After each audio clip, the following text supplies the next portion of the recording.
Hello everyone, Chepandi Cheputal Suledu Kadu guys. So today we'll talk about 50 most important current affairs for economy part 1.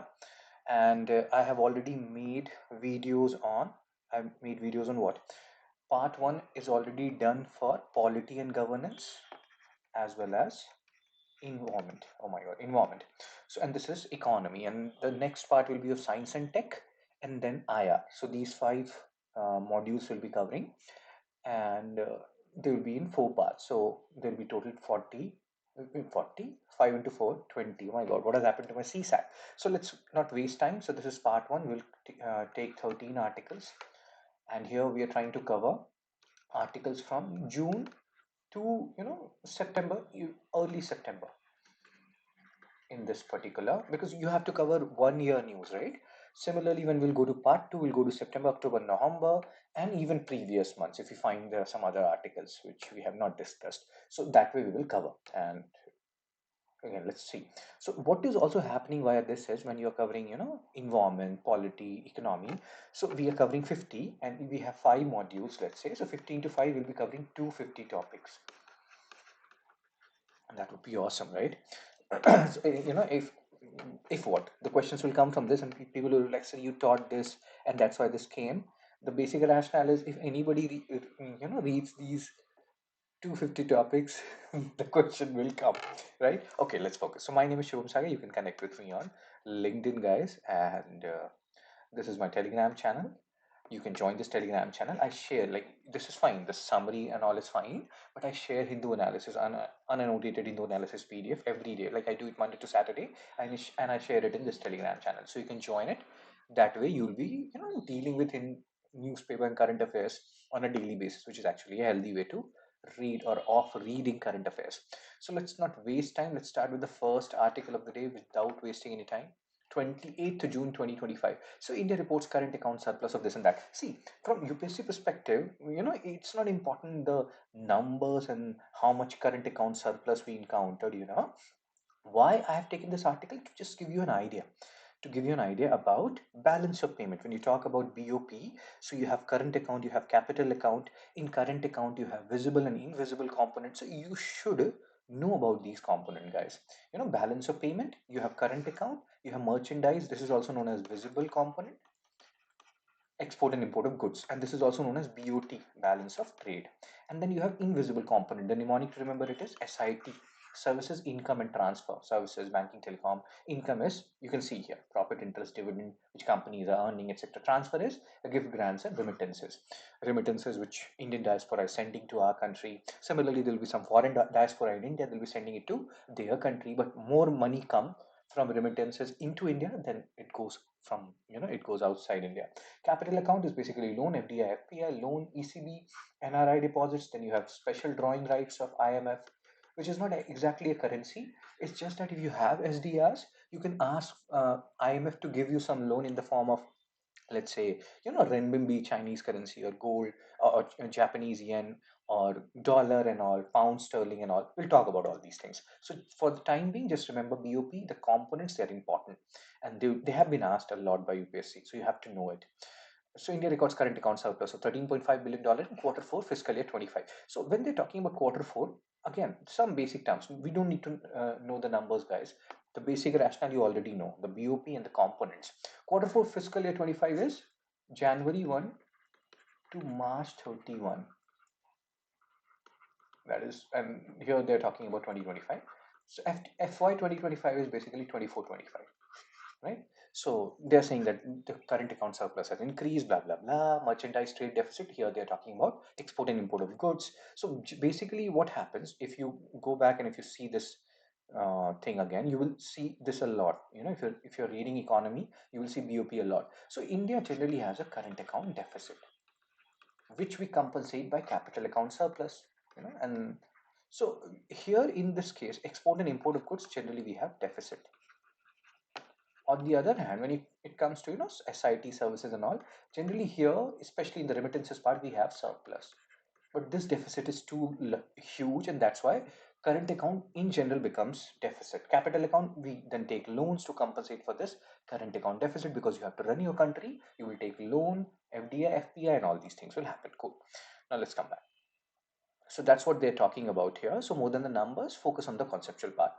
So trade deficit, they're talking about the numbers. Net services receipt increased to 50. Again, you don't need to focus on the numbers. Just to give you an idea what is happening in our country, you should focus on BOP and the component. Remittances, see, remittances we always do good. Rose to $33.9 billion. Our West Asian diaspora, UAE and all, they send a lot of money. It's not like the diaspora in US and Canada, they don't. But yes, from West Asia, lots of money come. FDI recorded a net inflow of 0. We will talk about FDI. That will be another article. Again, FDI is important. Gross FDI, net FDI, repatriation. We have to talk about a lot of things. Now let's solve this question MCQ1. Which of the following best explains a current account surplus? When will you have a current account surplus? As I have told you, India generally has current account deficit and it compensates it by capital account surplus. China has exact opposite. They have current account surplus and because they don't need to take loans, so they have capital account deficit.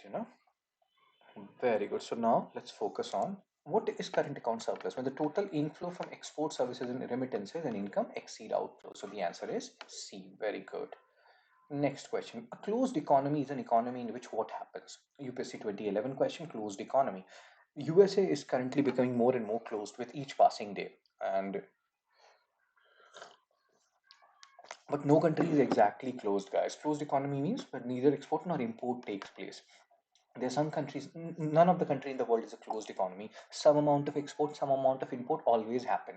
But Brazil, North Korea, they're very close example of, let's say, closed economy. So the answer is D. Very good.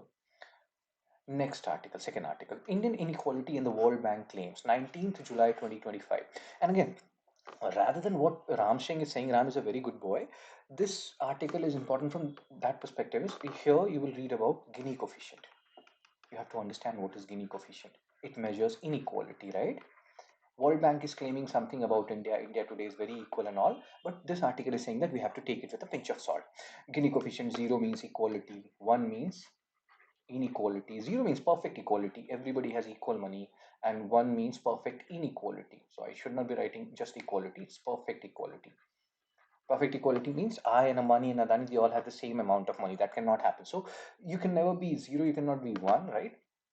If you are closer to 1, you are unequal. If you are closer to 0, you are equal. Sometimes they convert it into percentage term also. So 0 to 1, 1 is 100%, and in that regard, what have I done there? Here, is there any eraser here? Can I erase it? Eraser, there is no eraser, so this will remain. I'm so clumsy. Okay, guys, let's move on. So context and introduction. Inequality is a central concern in a democracy. Again, you can see this. So World Bank, they published a report in 2025 where they said that India is today top 4 least unequal country, because in the last 10, 12 years, uh, lots of people have been taken out of extreme poverty. So we today are more equal than even, let's say, China or US. I think China's score in Gini coefficient is around 38%, and what India's Gini coefficient is 25.5. You may feel like, sir, you said 0 and 1. I just told you, 0 and 1 can also be converted into 0% to 100%. So in that regard, you have to look at it. So if you are lesser in number, you are doing good. 0 is perfect equality, right? So India is decreasing. Gini coefficient decrease, so we are doing good. 25.5. China is in 30s, US is in 50s or something like that. But yes, we are top 4 least unequal countries in the world. That World Bank, that is what World Bank is saying. But this article is saying that it doesn't look like it on the when you talk about from the reality perspective. So what data they are taking into consideration? We'll talk about it. These are the numbers which helped us become top 4 unequal country and all, or top 4 least unequal country, so to say. Approximately 27 crore people lifted out of extreme poverty. What is extreme poverty? World Bank definition is, if let's say you are living on less than $2.15 approximate per day, $2.5 per day, then you are living in extreme poverty. So if you convert it into, let's say, 80 rupees or something like that, so less than 200 per day, 6,000 monthly. So you are living in extreme poverty. And according to this report, approximately 27 crore people has been lifted out of extreme poverty. This is not a new number. We know this number. We have heard, we have read about this particular number. So do remember this particular point. They can ask you, what is the basic meaning of extreme poverty? So you should know the basic meaning of extreme poverty. So these are the terms which are actually important from exam perspective, guys, because who are good boys and girls? You people are. So again, extreme poverty. Gini coefficient. I will talk about some more things here. Just be with me. So improvement in consumption patterns. These are actually good things. See, it has always been said about India that our diet is very much carbohydrate heavy and all. We eat a lot of rice and wheat. We don't eat a lot of protein, egg, milk, you know, soya bean or paneer or chicken and all. But that is happening. We are consuming a lot of protein, and that's why you see the bulge, the stomach coming out of Indian people. So, but we are doing good. Per capita milk and egg availability has increased. Diet diversification is happening. We are eating more fruits and vegetables, less dependence on cereals, which is actually good. It shows progress in a country when these things happen. Bottom 20% of households have more tracking dietary improvements. Rural households consume fresh fruits. All these things are actually good things, and that's why World Bank is giving you such a rosy picture about India. But the story is not exactly this. We are not. We cannot be. We know in India there is Oxfam International. They said that top 1% population, they are occupying 60% income or something like that. So you have to take this data, you have to acknowledge it. I love my country that these are very good figures, but yes, you have to take it with a pinch of salt. Changes in the rural due to government scheme, you have Narega, you have direct benefit transfer and all. More than 40% of poorest people own a vehicle today and all, because they are getting money now. Narega is G Ramji and all, so this enables part-time work in cities without migration. Basically in cities Narega is not applicable because that was right to work in rural areas, but other schemes you can talk about: direct benefit transfer, food security scheme, and whatnot. There are so many other schemes which government has come up with. So inclusion. India still faces inequality in access to health and education, but we are doing good when it comes to curbing poverty. And if you know the SDG related to poverty, you can write it in the comment section which SDG deals with poverty. Remember those 17 goals and not 169 targets of SDGs, but yes, 17 goals, you have to remember it. So Lorentz curve. Now let me, before we talk about this article, let's go to one another slide. So there are certain curves which you have to remember, guys. Curves. Okay. So Lorentz curve. So Lorentz curve establishes relationship between national income and population. And from this, Gini coefficient is derived. So income inequality, they can ask you which of the following curves shows income inequality. Phillips curve, Kuznets curve and all. So you have to remember this Lorentz curve. Very good.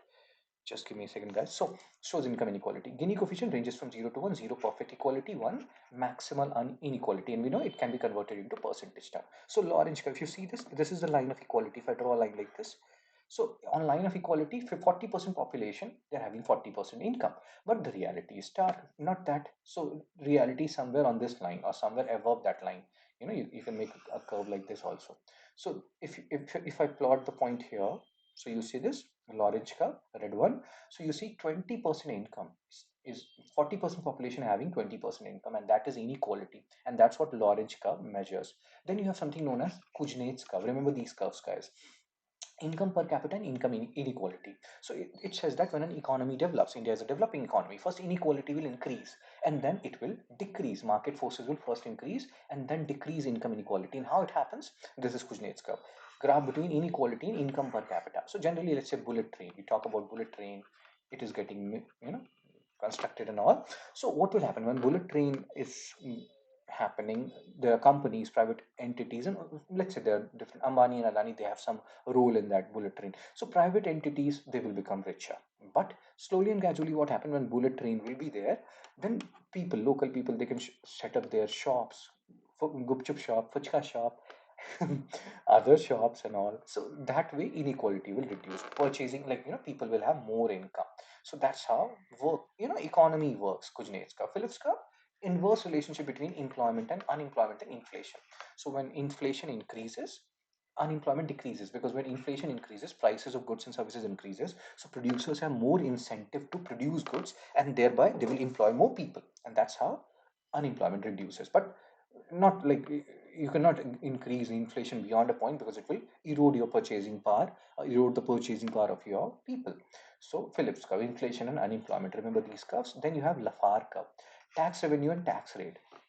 That it says that always government want more revenue, so they will try to increase tax rate, but beyond a certain increase, what will happen is, I will show you the graph. So tax revenue, so government will increase tax rate is increasing, but after a certain point, even if government increases tax rate, tax revenue will decrease, because then people or big rich people, if they're earning more and if they have to pay more tax, they will go to tax heaven, let's say Mauritius or Monte Carlo, Monaco, where many tennis player lives and all. So they will try to bypass this taxing mechanism. If they're, let's say, taxing 100%, tax rate is 100%, then the tax revenue will become zero because nobody will pay tax. If you're taking away all my money, why will I work? So if I'm not working, I'm not earning. If I'm not earning, I'm not paying. So that's how things will, or the taxes will reduce. So remember these facts, remember these numbers, they are actually important. Let's go back to what we were reading. Hope you understood these terms. They are very important. Hey, just give me a second. I'm a drama king. Oh, guys, don't say these things. I'm not a drama king. So this is what Lorentz curve is telling you here. Now let's solve some questions. Lorentz curve establishes relation between national income and population. We have discussed this. You can revise whatever I have told you. One, and you can convert it into percentage term also. So Lafar curve, tax revenue and tax rate, we have talked about that as well. Gini coefficient is used to measure. Let's solve some questions. What is the answer, guys? You can pause me whenever you see this question and then unpause me. Inequality. Very good. Who are good boys? You people are. Then, next question. Which of the following trends were observed in India's consumption pattern between 2011-12 and 2022-23 according to World Bank report? So you see these options, you pause me and then you try to solve it. In the comment section also you can tell me how many questions you got correct out of the total questions we solved. So increased consumption, decrease in share of cereals, reduction in protein intake, not reduction, increase in protein intake. So third is wrong, right? If you eliminate third, you will get the answer A. C, 1, 2, and 4. Increase in protein intake has been seen, and that is actually a good thing. Cool, cool, cool. Next MCQ, Lorentz curve plots which of the following? What is the relationship between Lorentz curve? Cumulative population versus cumulative income, right? That's what we have discussed, Lorentz curve. Hope I'm correct here. And if you see, let's see if I'm correct or not, because I'm not God, right? National income and population. I can forget stuff. And these curves are a little bit confusing, guys. So you have to revise them. So here's the answer as we have discussed. Lafar curve illustrates relationship between tax rate and tax revenue. Pause me. Whenever you see the question, pause me before I tell you the answer and you're like, sir, why you did that? 26 June 2025, GST Council said to discuss having fewer items in 12% slab. We know this. We know, earlier you have 0, 5, 12, 18, 28, and then some other 40 and all those things. So what government was trying to do, what government has done now, because I'm making this video in January. So what government has done, they have, you know, shifted many items which were there in 12% to 5%. And they have shifted many items which were there in 28% to 18%. So basically, they are trying to have, let's say 0 is there, 5 is there, 18 is there.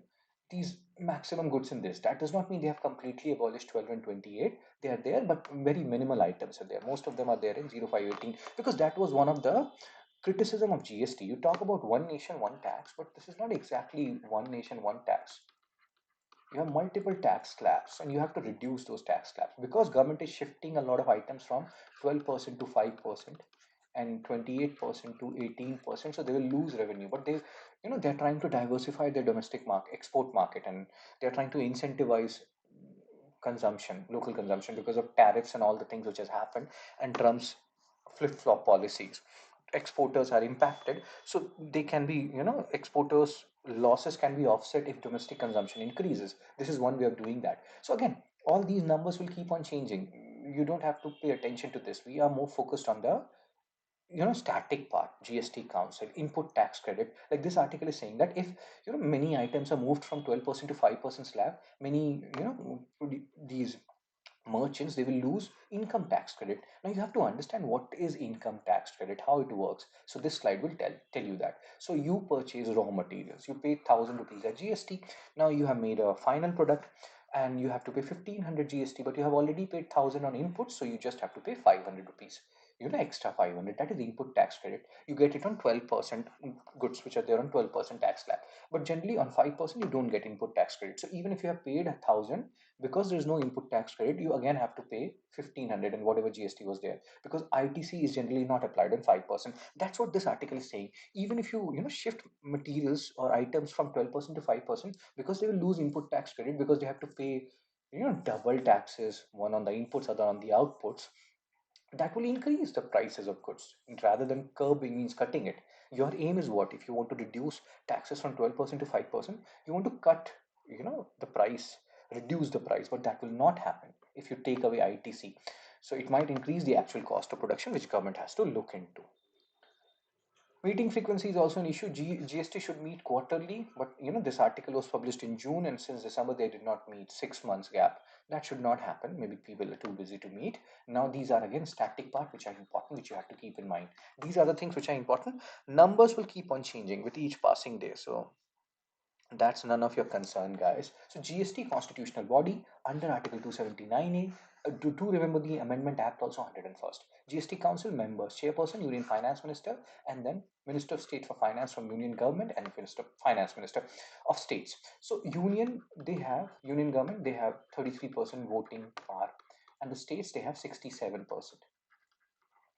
And if a decision has to go through in GST Council, it needs 75% votes. So neither union government alone, not state alone can take a decision. They have to come together. And again, in this article, I have told you, I have explained how things work on that regard also. GST Council, these things are changing. What is their rule and what is their work? That is what is being discussed here. Decision making process, these are important. They can directly ask you. They have already asked multiple questions on GST Council, how it works, this and that. So each decision required 75% approval central government, one third state government. We have talked about it. I'm not reading the slide. That is your work. Now, how this works, how the 75% thing works, this slide is important. This will give you conceptual clarity and you will thank me later, or you can thank me in the comment section also. So suppose 30 members are present. You see this 75% of 30 members, 22.5, that means 23 votes are required. So center, even though one center member is there, they have 10 votes because that's how weightage is there, right? 33% weightage for center and 67% for states.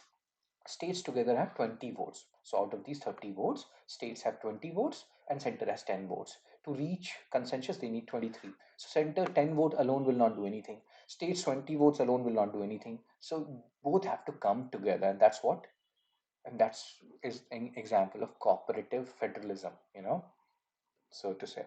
Let's solve some question. PYQ UPSC 2017. What are the most, or is or are the most likely advantages? Try to solve this question. Pause me and then unpause me. What unpause me? I'm just silent right now only. I love you na upiriya dipo ina. I love that song, guys. There's another song which is very good, which is Kiliye Kiliye Mununo Kiliye.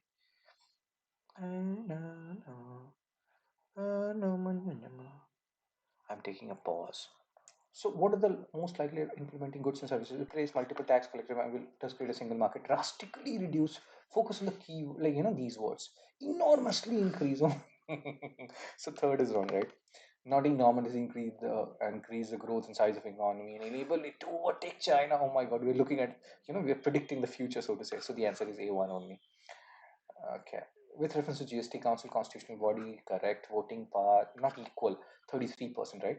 Center 33 and state 67. So second is wrong. Eliminate second. You're left with A and D. Council is mandated to meet at least once every 6 months. No, 3 months quarterly.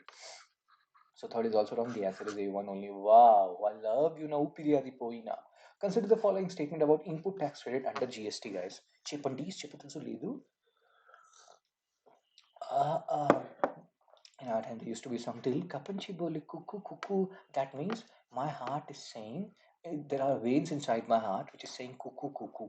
So ITC, guys, moving an item may lead to loss of all items under GST. No, not all items are under ITC. So third is wrong. If you eliminate third, again the answer is A.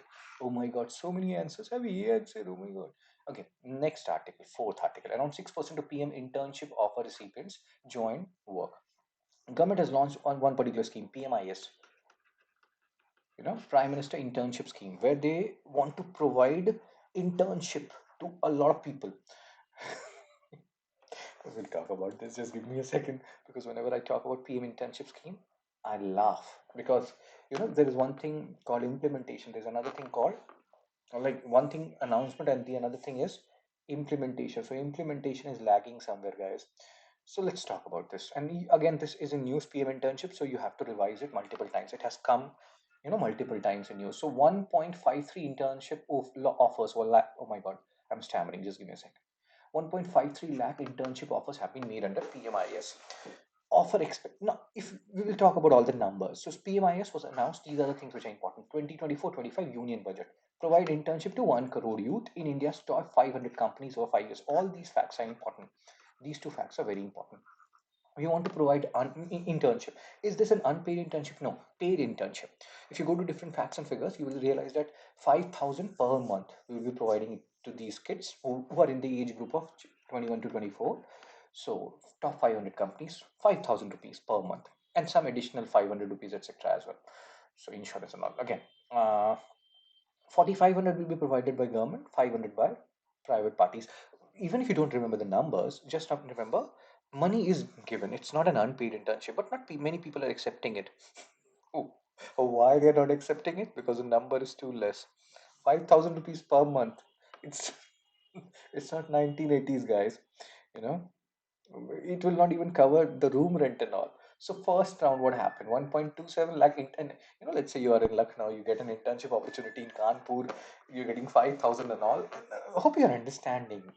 Cost of living is very high now. So overall, if you see total cumulative stat as of July 17, and then later on also stats came, it's fine. The stats are not very encouraging. 1.53 lakh offer made, 50,000 accepted, 8,700 joined. Oh my God. And it's not like we don't want to work. There's so much unemployment in our country. But if you give them 5,000 per month, how will they work, guys? You know, I don't know. But yeah, Modi hai to mumkin hai. I love Modi sir. Modi sir is in my heart. Key features: internship opportunity duration varies based on company, stipend provided by participating company, amount not fixed. It varies, but yes, it's not unpaid, and it's not only in urban areas. All 735 districts in India are covered. Digital platform. They have made a lot of stuff. See, announcement is one thing, implementation is another. You people are not born. There was a Delhi Sultanate ruler, Muhammad bin Tughlaq. He also used to announce a lot of schemes, but implementation used to lag behind. In our time, in Amrit Kal, there was a scheme which was announced, demonetization.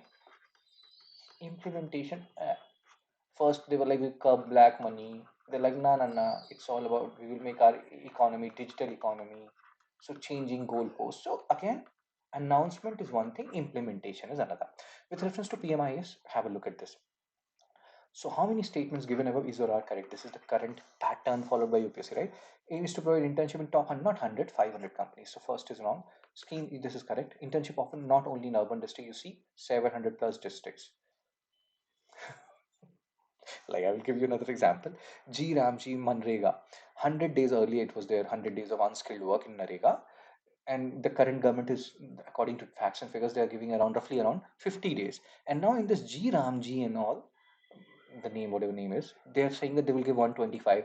You are not even able to provide the current 100 days of job, and you are saying it's like, what is there in speaking? I can speak anything, you know. So here, so sad, guys. So the second statement is correct. So how many of the given statement are correct? Only one statement. Cool. Next article, fifth most important. Again, please understand, if I'm giving you 50 most important articles, so these articles are the articles from June to early September, right?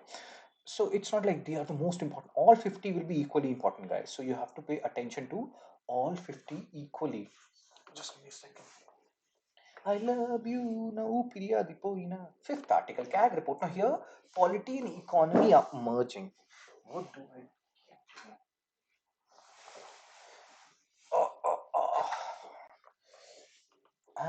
I'm very clumsy. There are some people who are not clumsy. There are some people who are clumsy.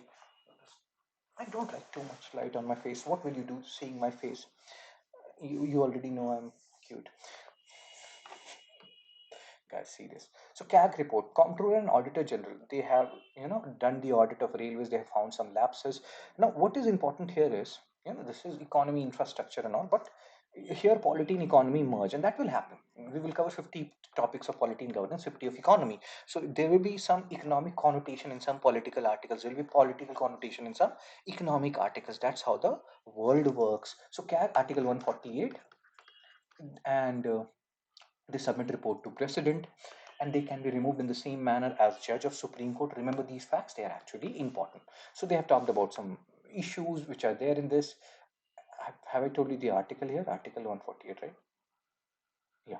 So just facts and figures related to CAG. CAG is in news, and there are some issues in railways that will come again. We'll talk about it again. Just keep it in mind, CAG and the provisions associated with it. Not all articles will be too deep and extensive like the Lorentz and the Kuznetska, which we have discussed. And, what is the answer of this question, guys? Article 148. Next. With reference to Comptroller and Auditor General of India, consider the following statements. The CAG is appointed by President of India. CAG can be removed by President on the advice of Prime Minister. CAG submit audit reports directly to Prime Minister. What is the answer? Let me try one thing because I am very inquisitive by nature. I will suggest you people read certain books, guys. One book is Courage to be Disliked, other is 1984 by George Orwell. It's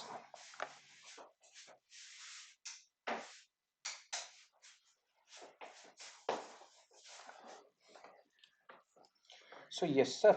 Sir. So what we were discussing. George Orwell 1984 is so awesome, guys. It looks like he's talking about the current day and age.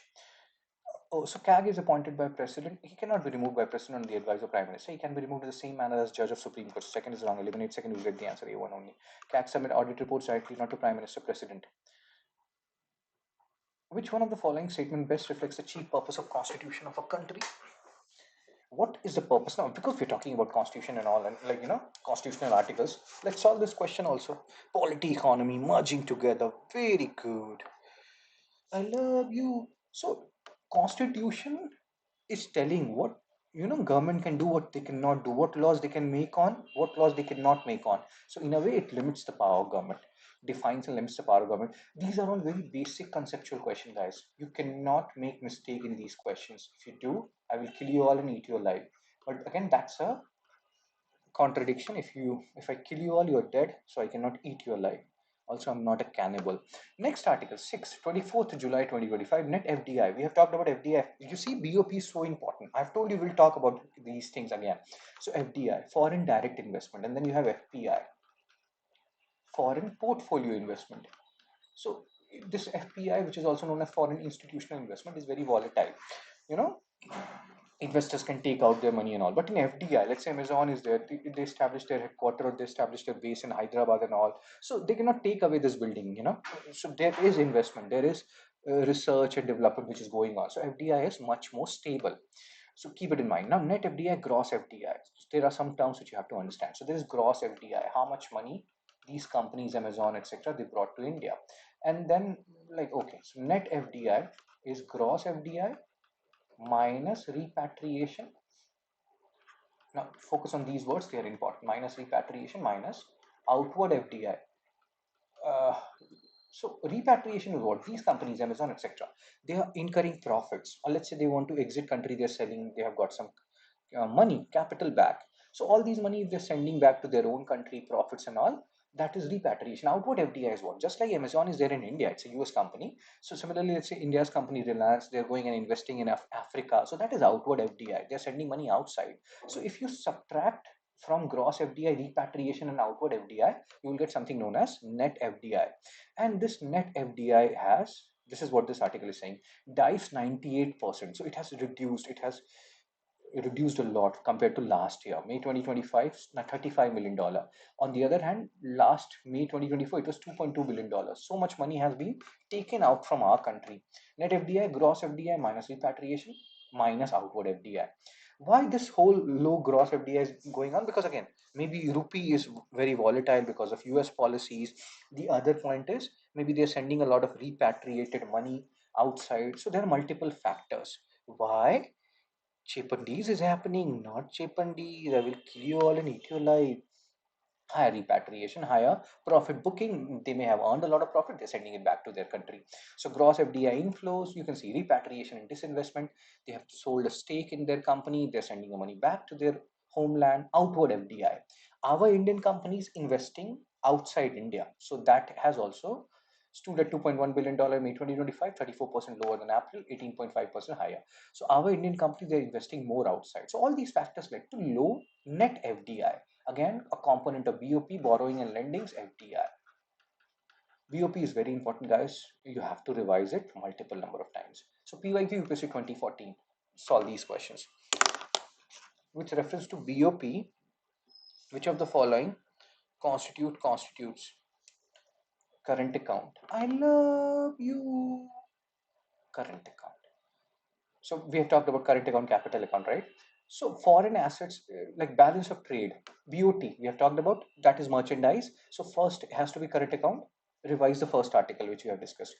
Balance of invisible. I've told you visible and invisible. SIT, service income transfer, that is invisible. So it is in current account. So third has to be there. So that means 1 and 3 is the answer. Foreign assets, special drawing rights, they are not in current account. C is the answer, guys.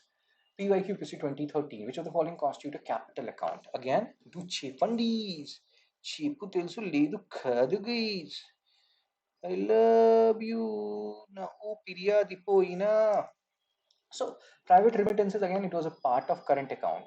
Service income transfer, and transfer you have remittances. So just eliminate third, you will get the answer. B, 1, 2, and 4. See, this is how option elimination works. Who are good boys and girls? You people are. B is the answer. Next, net FDI is calculated by which of the following? The answer is B. Gross FDI minus repatriation minus outward FDI. Whenever you see the question, just pause me. Next, this is a good important article. That's why you're seeing so many questions on this. Which of the following could be possible reason for higher repatriation by foreign companies? Why they have sent higher repatriation and all? Weakening of Indian rupee expectation, third has to be there, so eliminate. C, increase in corporate tax. If there is increase in corporate tax in US, why will they take out money there? So fourth has to be wrong. So C, D gone. You're left with A and B. You have to just second. Profit booking by foreign firms. So if they have earned lots of profit in India, they have to run their family in US, so they will send money to their country. So yeah, second is correct. The answer is A, 1, 2, and 3 only. Good question, tricky question, but hope you understood the logic behind it. Next, Article 7th. Oh my god. So we'll cover 13 articles today, guys. And this is the 7th one. Oh my god.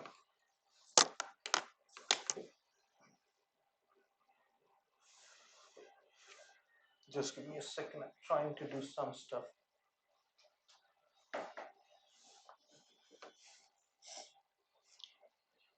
It doesn't make any difference, but still.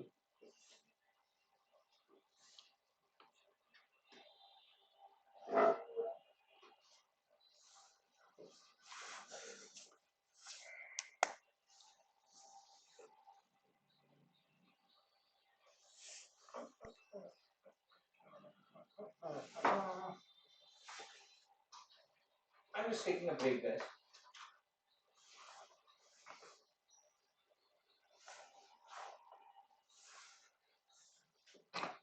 I do anything and everything anywhere. Okay. So what are we discussing? But there should not be light on my face. I can make a light on my face, but yeah. What does it even mean? I can make a light on my Okay, let's focus. So seventh article of the day, guys. Why has the import duty on cotton been suspended? So cotton. Now, what kind of a crop is cotton? Rabi crop or kharif crop? Whenever I teach people these things, I teach them about mnemonics. So you have kharif crops. The mnemonic is Kobama ki tujori. Kobama ki tujori. Cotton and again Rabi crops. Rabi crops. V bagram. Remember these mnemonics are important. So cotton, bajra, maize, tur, jowar, rice. Here we wheat, barley, gram, rapeseed, and mustard. So these are Rabi crop, kharif crop. So cotton is a kharif crop. Import duty on cotton being suspended. What is the logic here? Then in this article you will read about Cotton Corporation of India, which has been created in 1970s. Basically, their work is to ensure farmers who producing cotton, they're getting or selling cotton at MSP, minimum support price, and not doing the distress sell. That is the basic work of Cotton Corporation of India. So background, cotton is the main raw material, and India has seen declining cotton production. So sometimes the demand increases.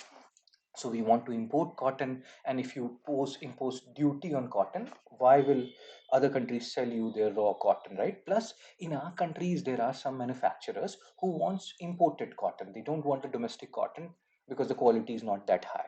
Because of which, the demand of imported cotton is high, and the farmers who are producing raw cotton in our country, they're not very happy when import duty is removed from cotton. So in February 21, the government imposed 11% import duty to protect domestic content cotton growers. So you see there what was happening at that time. Production exceeded demand at that time. So they imposed duty because there was no need, there was less incentive to import cotton.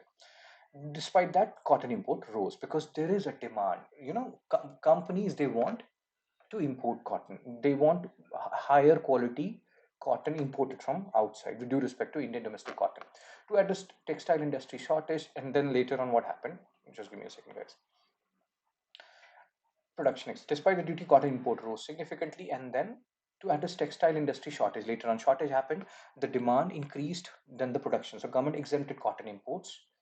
Like from again, you can see all the numbers. Cotton imports surged. The duty was removed. Exemption from duty. Cotton imports. Right. Current situation: domestic production 294 lakh bales. Bale is the unit of cotton, and requirement is 318. Again, the requirement is more than the production. You have to remove import duty to make cotton cheaper, whatever you are importing. So import will be happening from these countries. So Cotton Corporation of India, they purchased 100 lakh bales, sold 73 lakh bales at MSP. Remember these facts we have just discussed. What is the basic work of CCI? And government is also trying to ensure cotton growers are not distressed by hiking minimum support price by 8%. We'll talk about MSP, who recommends it, who implements it. All these things are important. Cool, cool, cool. So implementation or implication of duty withdrawal. If import duty is withdrawal or withdrawn rather, then these imported cotton will be, coming more to India, and the domestic cotton growers will be unhappy. International brands, they also prefer imported cotton. Exporters gain a level playing field in global market because so these international brands, let's say Raymond and all, if they are using India's domestic cotton, which is considered inferior, then when they are exporting it, outside our country, these Raymond, they will not be taken on the same footing as the domestic companies of France, etc. So if they are using imported cotton, they are gaining a level playing field in the global markets. Farmer is not happy because their cotton, the production, the purchase will decrease if more cotton is coming from outside. Hope I'm making some sense here. Long-term solution, again, this article is important from both pre as well as mains perspective. Long-term solution, these things you can read it or use it in your mains answer. There's no strict separation of pre and mains preparation, is it? So stable policy: suspend duty when farmers have sold their produce. At that time you can suspend import duty and cotton can come from outside. Interest subvention: give some interest support to working capital meals, cotton meals and all, so that they can buy cotton from farmers, thereby reducing stress on CCI, Cotton Corporation of India, to procure cotton from farmers at MSP, and it will reduce government burden on MSP as well. MSP, who decides it? CACP recommends MSP, but Cabinet Committee on Economic Affairs, CCEA, chaired by Prime Minister sir, they take the final decision. Remember the distinction, this is important. Already asked by UPSC. Kharif, Rabi, Nimonic, I have already told you. Kharif, Kubama ki Tujori, and Rabi, V. Bagram. Now let's solve this question. PYQ asked by UPSC in 2013. Chepandis. Cotton, groundnut, rice, and wheat. Which of these are Kharif crops, guys? Kharif. Cotton is Kharif, right? So second will be gone. Rice is Kharif. So third has to be there. Now you're left with C and D. So wheat cannot be Kharif. It is a Rabi crop, well-known Rabi crop. So the answer is C, 1, 2, and 3. Groundnut, now you know it's also a Kharif crop. Kharif crop. Cotton Corporation set up which of the following primary objectives? What is the main objective of establishment of Cotton Corporation of India? To ensure procurement of cotton at MSP. B is the answer. Like, share, and subscribe. Spread the word, guys. If I'm adding to your knowledge base, you can donate. If you want this PDF, you can also send me a WhatsApp message at the same number. Next article, eighth article of the day. Oh my God, 6 more articles to go. But it's fine. If these articles are all conceptual. These articles are important. And let's continue. Industrial growth jumps to 4 months high of 3.5%. So in this article, you will witness words. You will witness terms: IIP, ICI, index of industrial production, index of 8 core industry. So these things you have to remember. They are numbers, growth and contraction and all. That's fine. That is none of our concern right now. UPSC is not going to ask you that. This is important. Index of industrial production. Who publishes it? MOSPI, Ministry of Statistics and Program Implementation. So what they are trying to check, you see this change in the volume of basket of industrial goods which lie under mining, manufacturing, and electricity. So these are the components. Base year 2011 12. So this is a broader index, broader index compared to ICI, index of 8 core industries. As the name suggests, they are focused on the 8 core industries. And what are those 8 core industries? These industries: refinery, electricity, steel, coal, crude oil, natural gas, cement, and fertilizer. So basically, you can say that ICI is a kind of a subset of IIP. Using the data of ICI, IIP is also published. So IIP, they also use this data of ICI. Unlike IIP, which is published by MOSPI, this report is published by Ministry of Commerce and Industry. So remember the difference here. They have, like in IIP, 40% weightage is given to these 8 core industry. So hope you are understanding what is the basic difference between index of industrial production and index of 8 core industry. They are very very important. Like UPSC has asked questions on them. And the weightage of, now you can get confused here. So let's take it one at a time. 8 core industry and the weights in index of industrial production. You can see the numbers here. Refinery, electricity, steel, crude oil, natural gas, cement, and fertilizer, their weightage. Now let's solve some questions. So this is not IIP, guys. The 8 core industries and their weight, it should be in ICI. Here it will be ICI. So okay, let's solve this question. This is a PYQ. The index of 8 core industry, which of the following is given the highest weight? What is the answer? Shepardis. The answer is B, electricity generation. Refinery, if you see, has the highest weightage, right? But refinery is not there in the option. You have to check then to take the second one, and that is electricity. B is the answer. MCQ, with reference to index of industrial production, consider the following statement. Now, we have talked about IIP, we have talked about ICI. Based on that, try to solve this. So it is released every month by Office of Economic Advisor, DPIIT. Index of Industrial Production we are talking about. IIP is released by, again, my base here is fine. Office of, no, it is not DPIIT. IIP is released by MOSPI. ICI is released by DPIIT. So first is wrong. So the answer will be C, 2 and 3, right? Right. IIP, if you see this, again, IIP is MOSPI and ICI is DPIIT, Ministry of Commerce and Industry. Remember these facts, they are tricky. You can get confused. So C is the answer. Next question. Consider the following industries. How many of them were part of index of 8 core industries, ICI? Have a look at it. You can pause me right now and try to solve this question. So the answer is only 4, right? Textile is not a part of index of 8 core industries, so keep it in mind. In an unstable world, energy sovereignty is the new oil. Ninth article published on 30th August. So again, this article, editorial important from both pre and mains perspective, this is talking about how energy, India imports so much of oil and natural gas. So energy, if we are sovereign, if we become sovereign in oil and natural gas phenomena, that will give us so much leverage, so much independence in deciding what we have to do, what international decisions we have to take, right? So that is what this article is saying. And this article is saying that India is now focusing on 5 major things. In India's energy sovereignty doctrine revolves around 5 pillars. Keep it in mind. Coal gasification. If we convert coal into gaseous form, we get something known as syngas, which is somewhat more cleaner than coal. Biofuels, ethanol blending, C2H5OH, E20 and all. That is also saving us, the money which we're using to import oil. Nuclear energy, much more cleaner than coal, although it's also non-renewable energy. It's not a renewable energy, but it is much more cleaner. Green hydrogen, which you are getting via electrolysis of water using renewable energy. So if you do electrolysis, it will be hydrogen. Water will be converted into hydrogen and oxygen.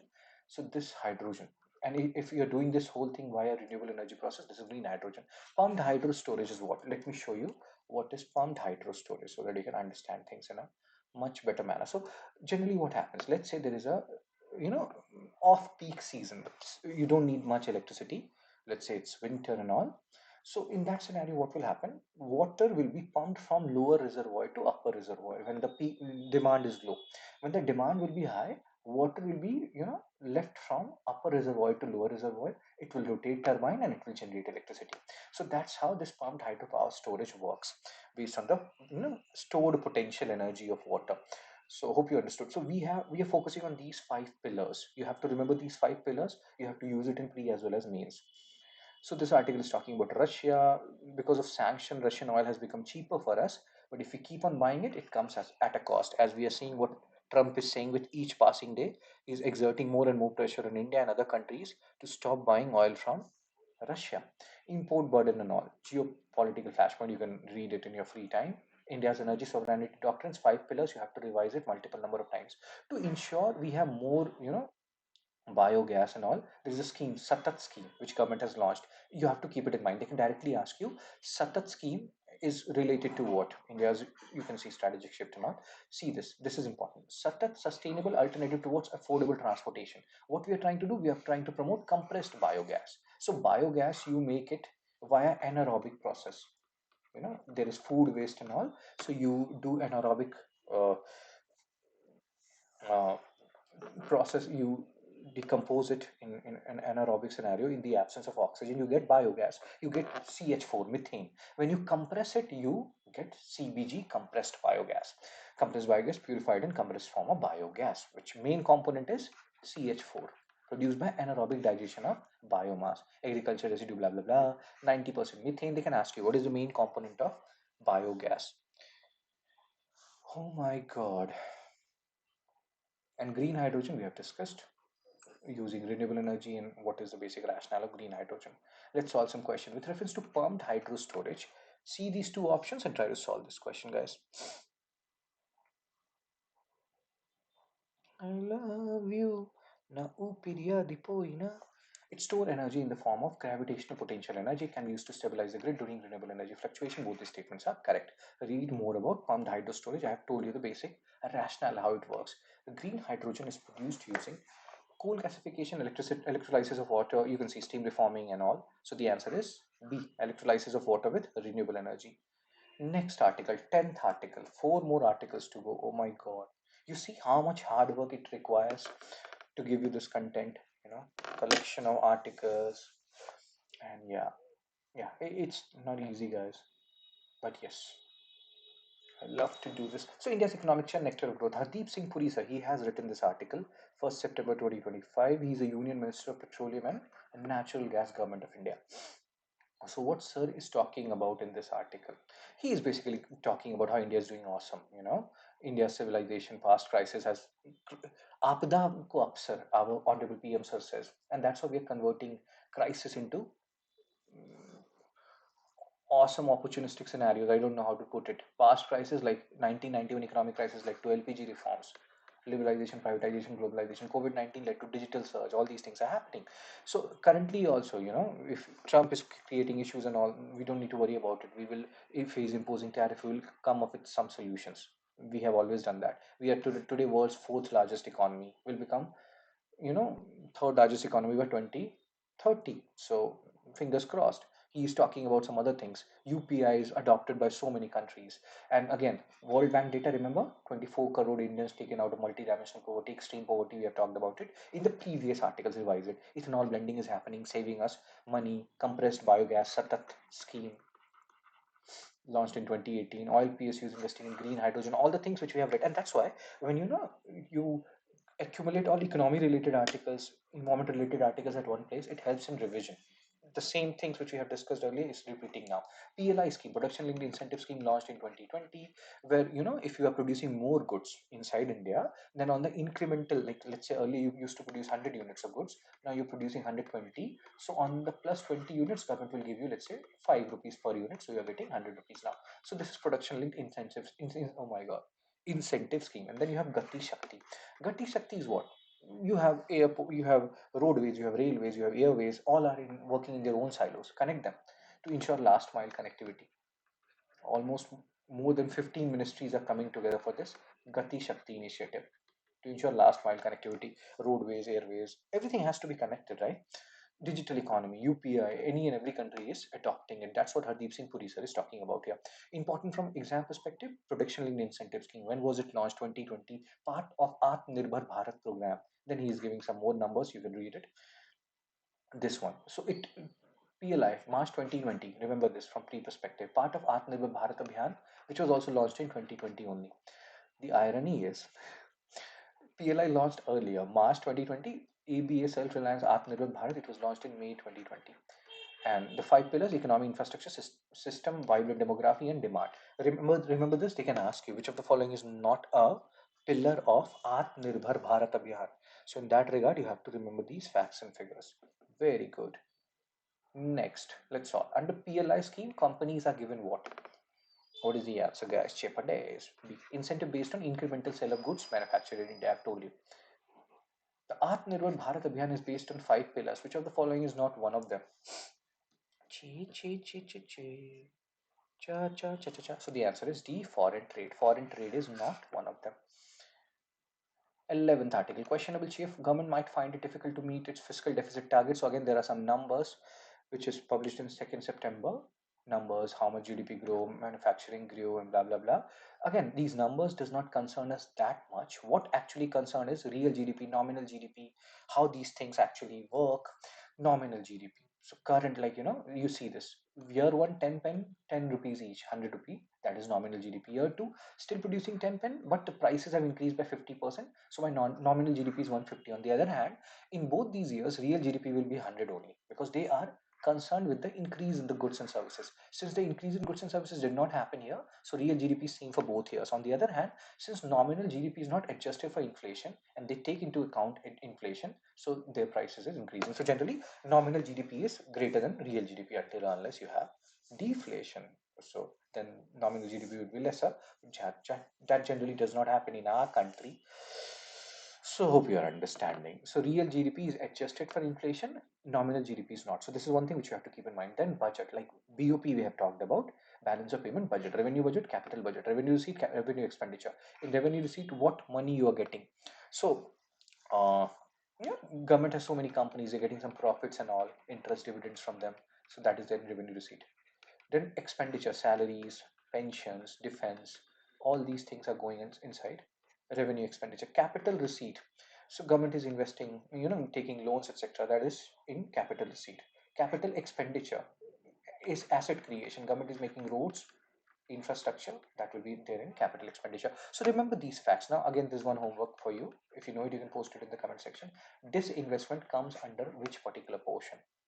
If you know it, you can post it in the comment section. Revenue receipt, capital receipt, what? Then there are different terms: revenue receipt, deficit, revenue expenditure minus revenue receipt. Then if you have different terms here. Effective revenue deficit. So let's read this first, then read this second. Revenue deficit minus grants for capital asset creation. So let's say I have given, or center has given some money or grant to states for creating roads and infrastructure.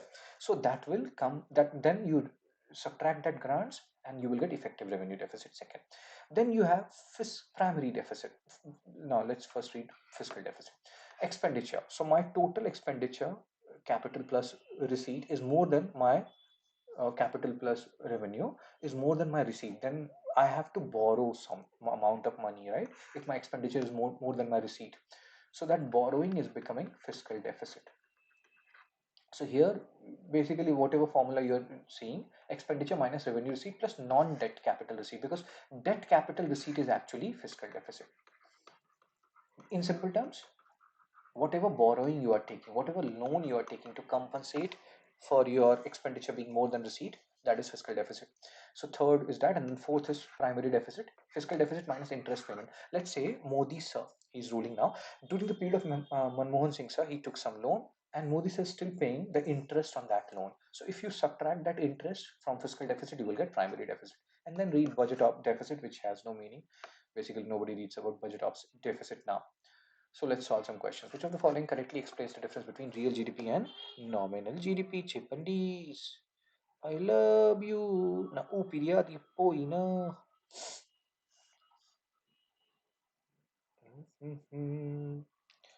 So the answer is real GDP is adjusted for inflation, nominal GDP is not.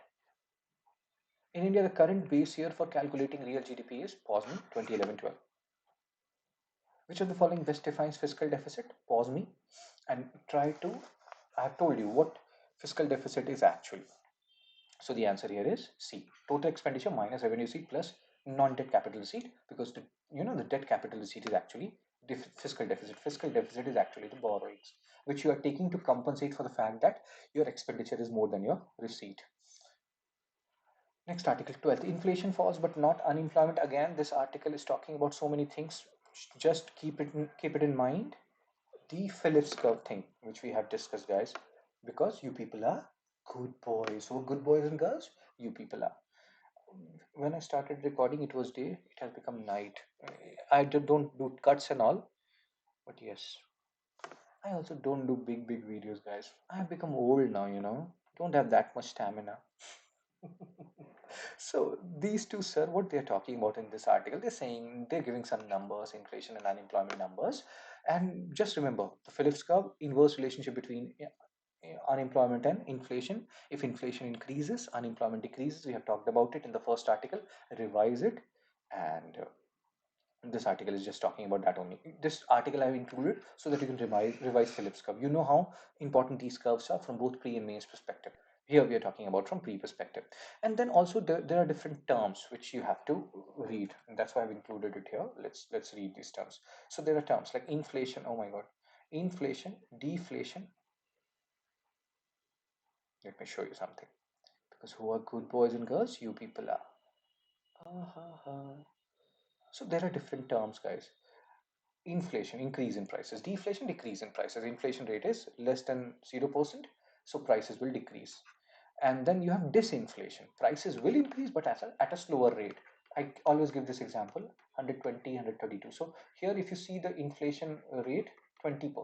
But from here to here, if you take 120 as the base rate, the inflation increase is 10%. You know how? 132 minus 12 is 12. The base year will be 120 to 100. So 10%. CSAT we are doing. So this is disinflation. Prices are increasing, but at a slower rate. This is disinflation. Keep it in mind. UPSC has asked questions on these terms. Then reflation, as we have discussed, inflation and unemployment, they have inverse relationship. So sometimes government intentionally bring or increase money supply, bring inflation so that they can curb unemployment. So this is reflation, deliberately brought by government to reduce unemployment. Remember these terms: reflation, stagflation.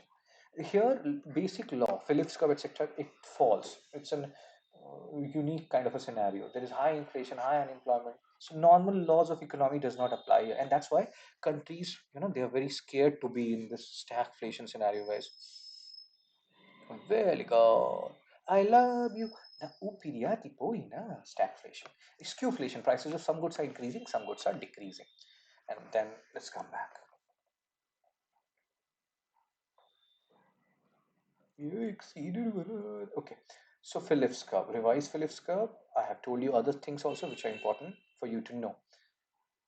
Now let's solve this PYQ asked by UPSC in 2010. What is deflation? Pause me right now. The answer is C. Persistent fall in the general price level of goods and services. Very good. PYQ 2013, disguised unemployment. Okay, maybe I did not tell you this thing, but you use your current pre-existing knowledge, try to solve this question. That will happen in UPSC also. You will get some question which you feel like, oh my god, I've never seen this, but you have to solve it because who are good boys and girls? You people are really, really good. I love you. Na upiria dipoi na. Disguised unemployment means marginal productivity of labor is zero. So let's say there were earlier three labors. They were producing 3 units of stuff. Then there are 4 labors, but now this labor is doing chit chat with other 3 labors, and he has decreased the productivity of others. Still, they are producing only 3 units. So the marginal productivity of the fourth labor is zero, and that is disguised unemployment. Disguised means छिपा हुआ, hidden. It may feel like you're doing some work, but actually you're not. Same units are being produced. So the marginal productivity of the fourth labor is zero. C is the answer. Revise all these unemployment, disguised unemployment, structural, cyclical unemployment, and all.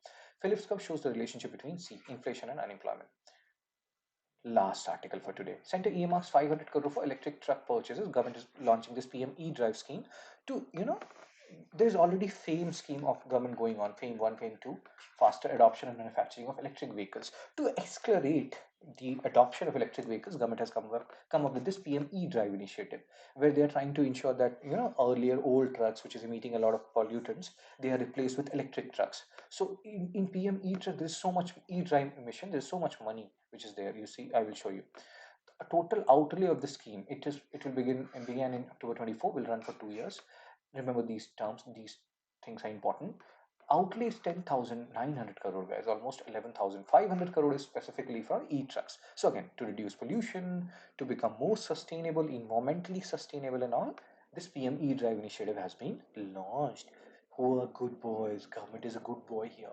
And then they have given some numbers, you can read it in your free time. Mode of disbursement, blah, blah, blah. Scrapping of old polluting trucks is mandatory to avail the incentive. Very good. Customer focused approach. Within this 10,000 approved, there are subsidies for two-wheelers, three-wheelers, ambulances. Focus is on, trucks and all, but yes, they are also incentivizing, because it's like 11,000 crore approximately. 500 crore is for trucks. Rest is for these guys. They're not exactly guys, but yeah, entities. Solve this MCQ, guys. I love you. Oh, Priya, Dipo,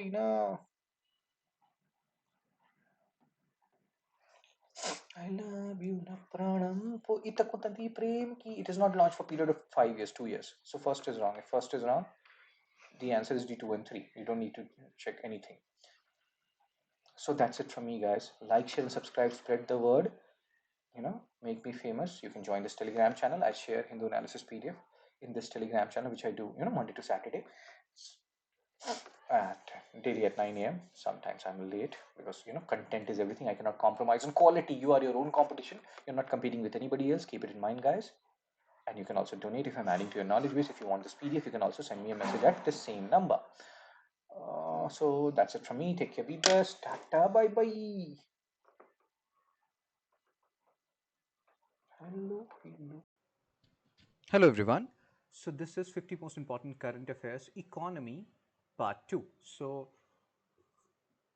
these videos, they are standalone, like part 1, part 2, etc. You can watch them separately, you can watch them all together. So we have discussed 13 important articles, most important articles in the part 1 rather. So we'll continue from there. Today we'll start from the 14th most important article. My name is Shubham Saga. You can connect with me on LinkedIn. This is my Telegram channel where I upload Hindu analysis PDF. I do Hindu analysis Monday to Saturday 9 a.m. on this channel. So I upload Hindu analysis PDF. That will be very helpful for you if you're doing revision of your current affairs on a daily basis. This is fine for prelims preparation, but ideally you should prepare your current affairs on a daily basis. Cool. Let's start. 14th article, 1st November 2025. After 3 months outflow. Again, you can watch part 1 later on. I have told you there is no relation as such, but yes, I will tell you there's something which is there. Like here they are talking about FPIs, foreign portfolio investment, net buy. From we are talking from UPSC pre 2026 perspective. UPSC generally don't ask you these numbers, so to say 14,610 crore, etc. What they ask in part 1, we have talked about gross FDI, net FDI, guys. So you can revise that thing. Net FDI is gross FDI minus repatriation minus outward FDI or not. So here we are talking about FPI and FDI. FDI, foreign direct investment. FPI, which is sometimes also known as FII, foreign institutional investment. There's a difference between them. FDI, more stable. On the other hand, FPI, more volatile. So let's say a particular foreign entity is buying some HDFC share of some SBI share. So that can come under FPI. But FDI is what? Let's say there is an Amazon warehouse which has been built by somebody, Jeff Bezos. So that is FDI. If you're holding 10% ownership in a particular company, if even foreign equity is holding 10% or more than 10% ownership in a Indian company, even then they will be called as FDI. Less than 10% FPI. It is also known as FII, foreign institutional investment. This FDI is for specific sectors, guy. You will not see them anywhere and everywhere. They are there for specific sectors. Remember this. This is important. On the other hand, FPI is more wider. You can buy stock share of anything and everything. Foreigners buying HDFC bank share, foreigners can buy SBI share, they can buy this and that share. So it's more widespread. On the other hand, FDI is specific, to specified sectors. Cool. It is more stable, it is less volatile. FPI is also known as hot money. So these are some facts and figures which you have to keep in mind rather than the numbers. This article, 1st November 2025 article, is just an excuse for us to revise FDI and FPI. You can see the numbers here. This is the more important part. Just like in the first part of economy, 50 most important current affairs, we have talked about gross FDI, net FDI, whoa, Chepandi's FDI. No Chepandi's FDI. So first of all, let's solve some questions now. That's it. FDI, FPI, basic definition, gross FDI, net FDI, these things you should know, and you should become a really good boy or Really good girl, guys. Be serious, okay? So MCQ1 of the day, with reference to FDI investment, you can see here. Pause me, unpause me, and try to solve these questions. And in the end, I think we will solve 30 plus questions in this particular session. So you can write in the comment section how many you got correct. So FPI investors usually seek money. They don't seek management control. FDI investors, they seek. And just give me a second, guys. So FDI is generally considered more stable than FPI. Very good. Third is correct. So eliminate B. FDI investors, they seek management control in the companies they invest in. FPI is more interested in where they are getting more return. So second is wrong. If you eliminate second, you're left with answer A, 1 and 3 only. Very good. What is hot money? Short-term capital moving rapidly across countries to see quick returns. Again, which is FPI. So FPI is hot money, FDI is not. Think of it this way: Jeff Bezos, if he has to leave, or if he has to leave India, it will take a lot of time. He cannot just leave it like that. But somebody can just, who is a FPI investor, he can just sell his shares and he can just go away. Which of the following factors can lead to FPI outflows from India? FPI outflows means when, again, if you go to this article, although numbers are not important, this article will tell you that people were withdrawing money. FPI, they were withdrawing a lot, maybe because of rupee depreciation, volatile environment, whatever the reason, maybe more interest they're getting in other countries. So FBI were net buyers. So this is a good news in October. This buying came after 3 consecutive months of selling by FPIs. If they're selling, that means they're not very confident about Indian economy. If they're buying, that means they're confident. So despite October inflow, which is a good news, FPI have sold Indian equities worth 1.39 lakh crore. So that's what we are discussing. And here we are trying to delineate why they will sell. This whole question, this is a conceptual question. Sometimes rather than reading in theory, if you solve these questions, you get better clarity. So when can FPI go out from India? When they are getting more interest somewhere else. Increase in US Federal Reserve interest rate. Great. First is correct. Eliminates D option. Always use option elimination, guys, and become a really good boy or really good girl. Depreciation of Indian rupee, that means Indian rupee value is decreasing. Again, they will pull out money. Second is correct, all of them. Not just be, let's be political uncertainty. If there is political uncertainty, too much flip flop in political legal policies, they will pull out money. So third is correct, that means C is the answer. 1, 2, 3 and 4, we don't even need to check for the fourth one. PYQ4 UPSC 2012. Which of the following would include foreign direct investment in India? Use option elimination and become a very good boy. You have to solve, or very good girl, based on who you are. You have to solve these questions, guys. The more PYQs you solve, the better you become in these kind of things. So we know that fourth is wrong, right? Portfolio investment is FPI. Why do we include, like, FD and FPI? They're two different things. So fourth is wrong. If you eliminate fourth, you're left with C and D. Just check the second one. Majority foreign equity holding in Indian companies. Yes, if they're holding more than 10% in Indian companies, they will be called as. Here it is majority, so it's much more than 10%. So yes, second is correct, and the answer is D. 1, 2, and 3.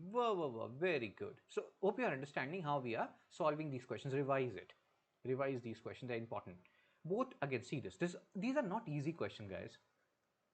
FDI, FIA, they're asking which of the following best represents an important difference between the two.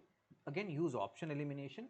For doing option elimination, you have to read all options first. I've told you, FII more widespread compared to FDI, which targets specific sectors. You can buy shares in any sector you want to, but you can invest only in certain arenas, which FDI does. So the answer here is B. Very good. Next, center reopens PLI scheme. Just give me a second, guys. So if you see this, center reopens PLI scheme, production linked incentive scheme for white goods. UPSC has already asked PYQ on white goods. Item purchased for conspicuous consumption. Conspicuous consumption means once you become wealthy, you want to show your wealth, so you will buy some AC, oven, all these things. Although now you may feel like, so these are necessity goods, but earlier that was the meaning of white goods rather. Items purchased for conspicuous consumption. Refrigerator, washing machine, air conditioner, ovens. Now sometimes LED light is also included. Conspicuous. And ostentatious consumption is also same as like conspicuous consumption, showing off wealth, so to say. So, and then there are concepts, guys. Here there are concepts like Veblen goods. Remember these words: Veblen goods, Giffen goods. So Veblen goods is whose demand will increase as the price increases. So what is the meaning here? Like let's say Rolex watch you have. So the demand will increase as the price increases. These are Veblen goods. Then there is something which people confuse Veblen goods with Giffen goods. In Giffen goods also this happens that the demand increases when the price increases. But these are basic goods. Let's say bread. Veblen goods here, we were talking about Rolex watch, Rolex. So bread, if the price of bread increases, the other things which are alternative to bread, they will be increasing more, right? So that's why the demand of bread also increases, because if I want to buy something else, if price of bread is increasing by 1 rupee, price of other stuff will increase by 5 rupees. So I have to consume bread more, I will consume other things lesser. So these are Giffen goods. So don't confuse Giffen goods and Veblen goods. They are different things. Production linked incentive scheme, I think we have discussed it in part 1 also. To incentivize Modi sir's Atmanirbhar Bharat initiative, Make in India initiative, this PLI scheme was launched in 2020. And here, incremental sale. Earlier, let's say you were producing 1,000 units. Now you're producing 1,200 units. So on this 200 units, government will give you certain percentage of, maybe on 200 units they will give you rupees 3. So you will earn 600. So that is PLI scheme launch here. And again, it comes again and again. So keep it in mind. Hope you understood the keywords of this particular article again. PLI scheme, when was it launched? What are white goods? Center has reopened the application window for PLI scheme for white goods. We have discussed this, and again, you can see all these things, white goods, numbers and facts. You can have a look at in your free time. What we are concerned with, PLI scheme, white goods, what is the meaning of white goods, what are Veblen goods, what are Giffen goods. Remember these things, they are very important, not impotent, important. Some time back, Government of India decided to de-license white good industry. White goods include, I've told you, choose the best option and become a really, just very good boy. I keep on doing this thing, guys, because these videos, they are long videos, long. Okay, I do these stuff. So item purchase for conspicuous consumption. That is the answer of this particular question. See. MCQ 7, conspicuous consumption, Veblen goods, ostentatious consumption. So what do you understand by the meaning of these words? Chepandis. No, not chepandis. Conspicuous consumption, spending to display wealth. Veblen goods, demand rises as the price rises. Ostentatious consumption, same as conspicuous consumption. All of them are correct. So D is the answer. Remember, revise these things. In the previous part, when we have talked about it in Lafarge curve, Lorentz curve, Kuznets curve, Phillips curve, revise those. What is involution that is plaguing Chinese electric vehicles sector? Involution means inward looking. What is happening? Because of Donald Trump tariff policies, so he is imposing tariff here, there, everywhere. People call him tariff man. Some people call him orange man. Some people call him heartthrob. I don't know who. So because of that, now markets for Chinese electric vehicle sector is decreasing. So they're looking inward. They're trying to sell their vehicles inside their country only, but the number of manufacturers are large. So competition is stiff. So they're cutting their price. Sometimes they're cutting their price so much that they're not even able to recuperate, or like let's say they have produced, the production cost is 50 rupees and they're selling it at 30 rupees. That is what is involution. That is what is happening. And Chinese premier, some people call him 11 Jinping, you will call him Xi Jinping. He is also concerned about this. So involution, Yi Juan, my Chinese friend who are preparing for UPSC, pardon me for the phonetics part, guys, refers to counterproductive competition, often though price wars, where farms sells products so cheaply they cannot even recover production costs. So now what they are thinking, these Chinese companies, this involution is happening in their country and the financial losses are happening. So they're thinking that let's set up our base in some European countries. Then these Chinese tariff, maybe they will, or US tariff, maybe they will not work on us, because now we have set up our production unit at, let's say, Germany. Then maybe the tariff will be lower. So these things they are thinking, because if they're coming from China, US will impose tariff. But if they have set up their base in, let's say, some European countries, then maybe some of those tariffs don't apply to them. Price wars have become severe, and Xi Jinping is also very concerned about it. Involution means to turn inwards. And again, you can read all these things from where we have got this term. So role of EU and US tariff in worsening involution. EU has also imposed, like US has involved, oh my God. You can see here how much tariff they have imposed, 100%. EU has imposed countervailing duties. Now there are two terms, countervailing duty, anti-dumping duty. Remember these terms, they are important, guys. Conceptually important. Anti-dumping duty means, let's say China is dumping goods in India at a price which is cheaper than what they are selling in China. So then India will impose duty on that. That is anti-dumping duty. Countervailing duty is you in your country you have given subsidy to your manufacturers, some benefits, etc., because of which your goods have become very cheaper. So when you are now selling it to some other country, the other country will impose countervailing duty because your companies have got these subsidies, etc. That's why the goods have become cheaper. So this, there is a difference between countervailing duty and anti-dumping duty. Revise this. Because of all these duties, Chinese EV sector is facing issues. Turkey has also imposed tariffs. Chinese automakers forced to focus more on domestic market, leading to this involution. Remember the word. And fears of, again, Chinese OEM, these manufacturers, they are trying to localize production abroad and expand exports to emerging markets. So that they are thinking, maybe if they set up their production units in different countries, maybe these tariffs will not be imposed, or maybe something else will happen. So let's see what happens. But yes, what is important here? What is involution? What is countervailing duty? What is anti-dumping duty? These are very important terms. Guys, please be serious. Don't act like a kid. Okay? Involution means to turn inwards. D is the answer.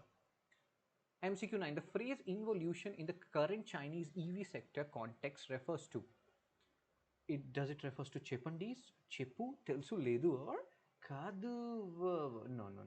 So the answer here is excessive price competition leading to below cost selling and farm losses.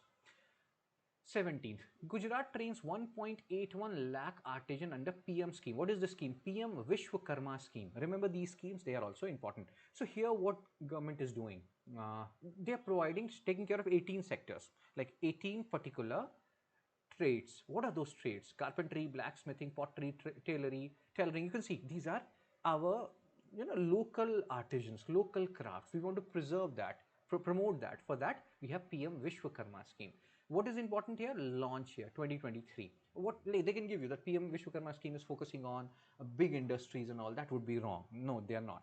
Preserve and promote heritage skills.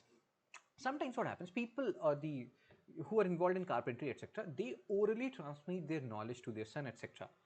Son, etc., so many etc's, to ensure things become formalized to a certain extent. You have this whole PM Vishwakarma scheme, skill training, artisans receive free training, toolkit, and then they also get something known as collateral free loans. What is collateral free loans, guys?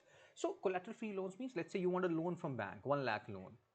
So they will see how much salary you are earning, and then they will want something in return which they can keep. Let's say your land deeds and land certificates or whatever. You have to give it. That is collateral for them. But in these loans, collateral is not taken because they are very poor people, vulnerable people. So collateral free loan. Then, and government, how? See, understand, everything is business. If banks are giving loans to artisans, why will they give loan collateral free? What happens if that farmer runs away? They don't have even any land which they can put for sale and all. So in this scenario, government comes forward and they're like, banks, don't worry, if they are not able to pay, we will pay a certain amount, but they will only pay a certain amount. Government will not pay the whole amount. So that's why more checks happen, more checks and balances are there when it comes to these collateral free loans. But yes, there is no land certificates, etc., which are taken here. So keep it in mind. They can give you that collateral has to be given in PM Vishwakarma scheme. That will be wrong. Cool. So since its launch, see how much money has been dispersed to these 32,000 plus artisans in Gujarat. And there has been grievances, enrollment, common services center. You can think of them as cyber cafes in rural areas. And they are basically centers which is providing e-governance services. E-governance is what? E-governance is explicitly mentioned in your GS means paper 2. Delivery of government services, Aadhaar enrollment, all these things they do. Verification involves local gram panchayat. You can see how many people are verifying this whole data. Why? Because again, it's a collateral free loan which you are getting under PM Vishwakarma scheme. So obviously the risk for banks is somewhat high, even though government is coming forward and they will support these banks if some failure happen. Loan is not being able to, some people are not able to pay back their loan, but still risk is there, and that's why too many entities are involved in verification. Remember this, remember PM Vishwakarma scheme. What is the basic rationale of it? Let's solve some question, guys, and become Chepandis, Chepu Telsu Ledu Kadu. Guys, please be serious, okay? So PM Vishwakarma scheme provides collateral free loans to traditional artisans. Very good. Enrollment of beneficiaries, really good. Second is also correct. 18 traditional traits, third is also correct. So the answer is D. MCQ 11. Which of the following is not a primary objective of PM Vishwakarma scheme?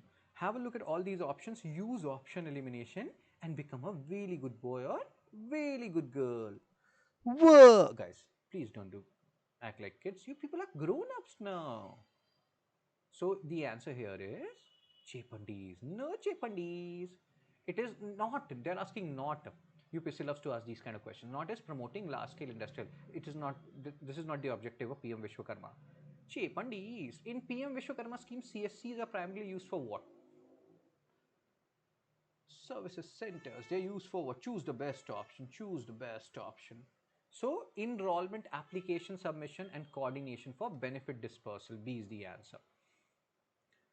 MCQ 13. Credit guarantee scheme reduce the risk of lending to small borrowers.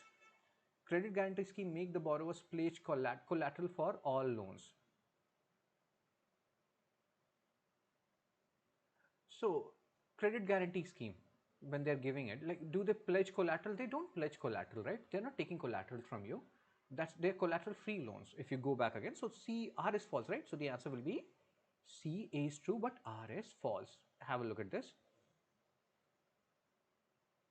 Collateral free loans this is a credit guarantee scheme, and this is a collateral free. These credit guarantee schemes are collateral free, and they reduce the risk of lending to small borrowers because government is pitching in, and government is saying that we will help you, don't worry, if there is any issue we will help you, but again to a certain extent only. So the answer is C. Good question. Tricky question, good question. Let me cross check because I am not God, guys, so I can also make mistake. 13 answer is C. Is it C? Whoa, 13 is C, but don't see the other answers. Don't remember the other answers. You cannot. You can, but that is not correct. Whoa, whoa, guys, let's be serious. Let's go to Chepandis. No. Analyzing Indian state. So this is the article. We have done the previous article, right? Right. So here there is a term, guys. In economy, terms, etc., are very important. Vertical fiscal imbalance we have to talk about here. We will talk about all these things. Vertical fiscal imbalance means what? See, what is happening? States, they're spending a lot on education, infrastructure, welfare, etc. Slowly and gradually, central government, they are also reducing their contribution in centrally sponsored scheme. But central government, they're collecting a lot of tax. They cess and surcharge goes to them. you know Even in the divisible tax pool, like 41% is going to states and 59% is going to center. So they have a lot of money. Maximum money is with center. Work is done by states. So that is creating pressure on states, and many of these states, they are dependent on center, thereby leading to a scenario called vertical fiscal imbalance. Refers to a situation where different levels of government, center and states, have mismatched revenue raising power and expenditure responsibility. After GST also, taxation powers of states have gone. It has reduced, fiscal federalism aspect. So states have large expenditure responsibility, limited ability to raise taxes, and they are dependent more and more on center. When states depend heavily on central transfer to meet their expenses, this creates a vertical fiscal imbalance, and that is what is happening. So this article, which was written, which came on 29 September 2025, it was talking about, sometimes what happens, people will see the Uttar Pradesh has 37,000 crore revenue surplus. From where they are getting this revenue surplus, you have to understand. If they're getting this revenue surplus from central government grants, then this is not good. If they're getting this revenue surplus by not investing in health infrastructure, this is not good. So you cannot just rely on revenue surplus. You also have to see from where they are generating their revenue and from where they are getting this revenue surplus. States manage large budget, you can see. Maharashtra raised 70% of its receipts internally. Whatever, money they were, most of the money they're generating from their own state. Arunachal Pradesh only 9%. So if you are raising lesser and lesser money internally, that means what will happen? You're dependent more and more on center. More and more externally, you need money. And externally, the one entity which can give you maximum amount of money is center. Uttar Pradesh generated 42% of their money internally. So again, compared to Maharashtra, they rely heavily on union transfer. So this whole thing, like 37,000 crore revenue surplus, people are like, oh my god, Uttar Pradesh, Amrit Kal has arrived there, seriously, in the all these things. So no, Just don't focus on revenue surplus, focus on from where they are getting money. If a state is generating more money internally, they're doing good, even though their revenue surplus may be lesser than this. If they are getting this revenue surplus by taking grants and money from centers, then this is wrong. Richer states fund themselves, poorer states depend on Delhi. Delhi means center. Many states rely on volatile revenue, lottery, etc. You can have a look at it in your free time. Basic rationale is what is vertical fiscal imbalance, why it is happening.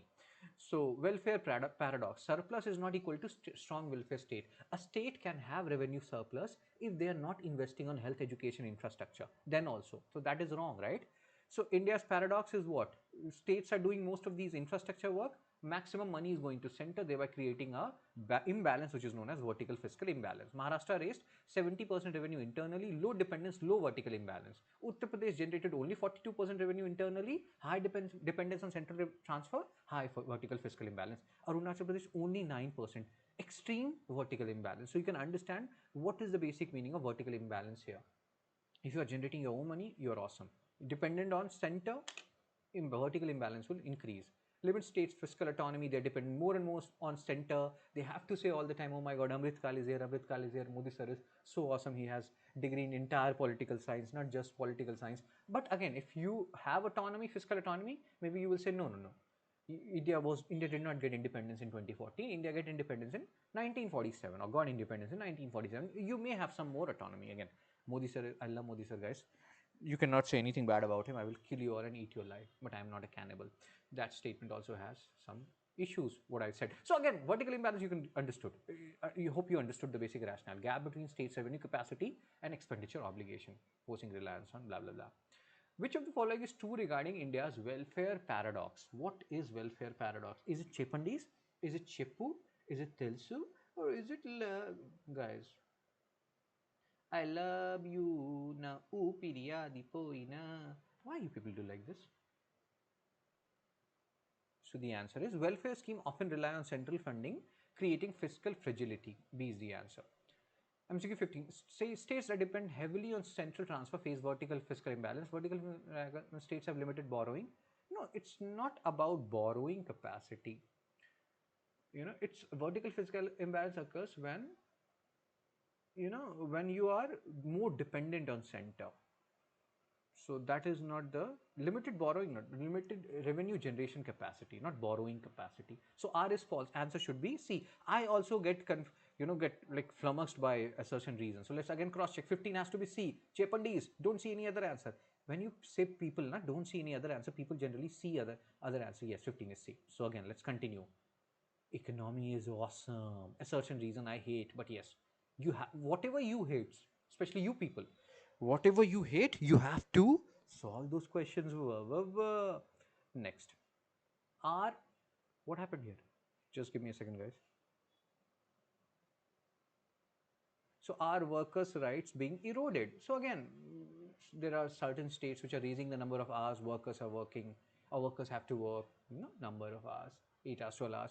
Accidents are happening, reactor burst, etc. So, and then ILO comes into picture. UPSC has already asked PYQs on ILO, so remember it. Innor collapse. So many things are happening in our country. You can read it in your free time. Industrial accidents are not random, according to ILO, International Labour Organization, established around 1919, one of the earliest specialized agencies of UN, so to say, you know. And it has a tripartite agreement, very unique, where you have government, you have employer, you have employee, all these people, they're coming together. So awesome, awesome structure. So why all these accidents are happening, long working hours, you can see all these things. And what are the existing provisions in our country? Factories Act is there. They can ask you here. India's first industrial safety law is Factories Act 1912. So remember 1881, the years. Workman Compensation Act, etc., etc. But the problem here is there is no criminal accountability. If somebody dies, employers will give you compensation. It's a charity. It's not justice. They are not criminally liable. So again, something has to be done, and things are changing, but they're changing for the worse, according to this article. So weakening of labor protection, push for labor flexibility, government have weakened inspection. You can see here, Occupational Safety, Health and Working Condition Code 9 2020 replace multiple old laws, move safety from a right to government discretion. That safety depends upon government discretion. Again, you're weakening the whole provision. And that's what these article is particularly saying. Karnataka made longer working hours permanent with reduced rest. So more and more, there are some big industrialists who will say that you have to work for 70 hours, 80 hours. So these things are happening. So it's fine. All these points you have to keep it in mind. We'll solve some question. You will understand what is important. This is important. ILO. When was it found? 1919. First specialized UN agency. Anything first. Your first love, your first crush, your first kiss. I love, Upiria, the Poina. So everything becomes really important. So headquarters is in Geneva, Switzerland. Tripartite structure: government, employer, workers representative, that is employee. All these three people are coming together. So they can tell you it has a dual structure, etc. No, tripartite structure it has. Three people. India is a member? Yes, India is a member. Whoa. Then there are different conventions of ILO. 138 related to minimum age, 182 related to, and again related to child labor and all, 182 worst form of child labor. They can ask you the conventions which remains in use, revise them, they are important. 138, 182 again, important. Which of the following statement about ILO are correct? Tripartite structure, specialized agency. Yes, both are correct. So the answer is C. Wah, wah, wah. MCQ 17. Occupational safety, health and working condition aims to do what? Replace Factories Act, move safety from statutory right to executive discretion. We have discussed. Safety will be now, a discretion based on government's discretion, whether they will provide you safe working condition or not. Oh my God. Occupational safety, health and working condition replaces Factories Act, move safety from legal right to government discretion. So don't go on saying that no, safety is my right. No, it is not right. It's totally based on the discretion of government. If you are doing some work where there is chance of your hand going, let's say industries, chemical industry, etc. So now it's up to government discretion whether they will give you this right or not. Like, share, and subscribe, guys. Spread the word. If I'm adding to your knowledge base, you can donate at this number. If you need this PDF, again, you can send me a message at this particular number only. Let's start and let's do the next article. But again, I am not Shankar Mahadevan. Am I Shankar Mahadevan? No. So, microfinance loan default surged in 2024-25 Sadhan data. So, again, there are terms here which you have to pay attention. Microfinance. Sadhan. So, let's focus on those words one by one. Sadhan, one by one. They rhymed, guys. I love you. Na upiriya dipoina. So, first of all, before we talk about this particular article, let's focus on the keywords. Self-regulatory body. So they have more autonomy. They have their own rules and regulations. You can understand it via this, that when you people were not born in ancient India around 600, 500, 400 BCE, I was around 30 years of age at that point of time. I still am 30 years because I'm Keanu Reeves, guys. I'm immortal. Keanu Reeves, John Wick. So 600, 400 BCE. So there were used to be guilds in ancient India. So guilds, they used to set their own terms and conditions, working conditions, when they will work, what will be the price. So self-regulatory body are something like that. They operate independently. They are recognized by RBI or SEBI, but they are managed by the members of the same industry profession, just like guilds used to work. They set rules, they set guidelines. Sadhan is a self-regulatory body which manages microfinance institution. Sadhan is recognizing microfinance institution. Microfinance means small loans. So like, I don't know how many of you have heard about Bandhan microfinance institution and all. So let's focus micro, small loans. It's not about big money and all. So these microfinance institution like Bandhan Bank and all, they give you small loans. They let's say you have on 100, 200 rupees, you can go and save your money there. You don't have to think that, oh my God, 200 only. Micro insurance, protection against risk, like they are giving you insurance on a smaller scale. Remittance services, if you're sending money from West Asia, etc., you can use these micro finance institution. They're not in news like commercial banks, but they are very important because they promote financial inclusion. Inclusive growth is anyway there in your GS mains paper 3. Growth of all sections of society, leaving no one behind. So remember, Sadhan regulating microfinance institution, AMFI regulating mutual funds. So all these things are important. So whenever you talk about microfinance, you will talk about Sadhan. Sadhan, sadhan, sajan, sajan, teri. No, not sajan. It's sadhan. Saj. So yes, what they are saying, delinquencies is loan default. So remember these keywords. These words are very important. Delinquency, loan defaults. Overdue loans, you will hear about certain terms. Terms become very important in economy. Standing loan, outstanding loan. Standing loan means you have a loan, but the time period in which you have to pay the loan, that has not yet passed. Outstanding loan means you have the loan, and the time period in which were supposed to pay the loan, that has passed. So keep these mind, and again keep these points in mind. Standing loan, outstanding, UPSC has already asked PYQ on them. Solve it. So loans overdue by more than 90 days, which are classified as NPAs, increased to 4.8%. So loan in the microfinance is like, loan defaults, they are increasing in microfinance sector. That's what Sadhan data is saying. Delinquency is loan default. What is Sadhan? Self-regulatory body. What it is regulating? Microfinance institution. Then they're giving numbers in which areas, in which state Bihar had 57,000, more than 57,000 crore of worth of microfinance loan default. Outstanding means time period has passed in which they had to pay the loan. So all these things are happening. Rural borrowers show the highest default rates because this microfinance institutions, they're more in the rural arena, right? Small loans, small credits, small borrowing, small insurance and all. Cool, cool, cool. What is cool here? Self-regulatory body, what they are, how they're similar to the guilds of ancient India. Who is Keanu Reeves? Me, who else? And then Sadhan, what kind of institution it is? Microfinance institutions, what they are. What is the basic meaning here? Example, Bandhan. Ye Bandhan to pyar ka bandhan. In our time, there used to be a song that this thread of, coming together is such an awesome thread. Oh my God. No, guys. So, woman in a rural village takes a 15,000. Now, here, please understand.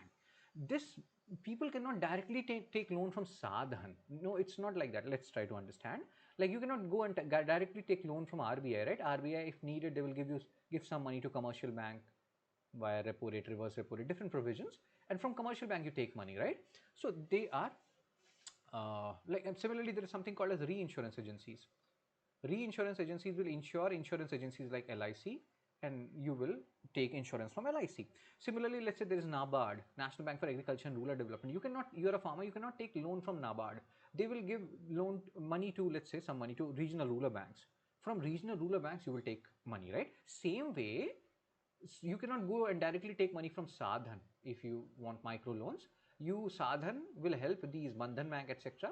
You will take money from Bandhan banks for microfinance. Hope you're understanding the basic rationale here. So these are like Sadhan, NABARD, etc. They're refinance agency. They're financing the finance agency. That's why refinance.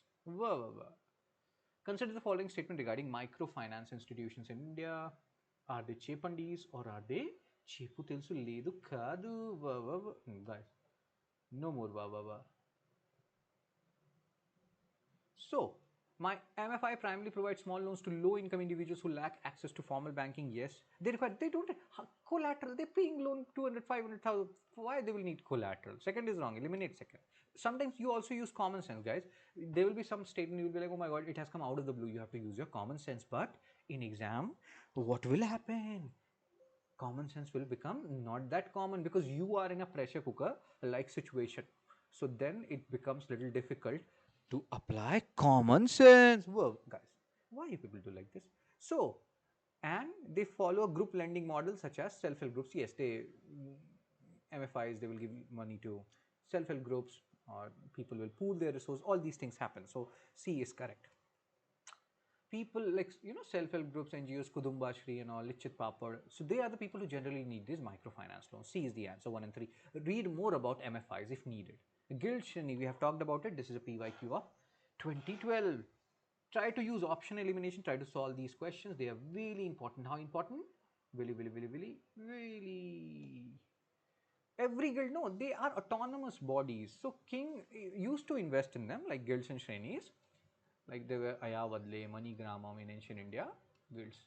But it's not like King. If King found it profitable, he used to invest in them. But they were not all registered and all. And then how come they will be autonomous or democratic? So first statement is extreme.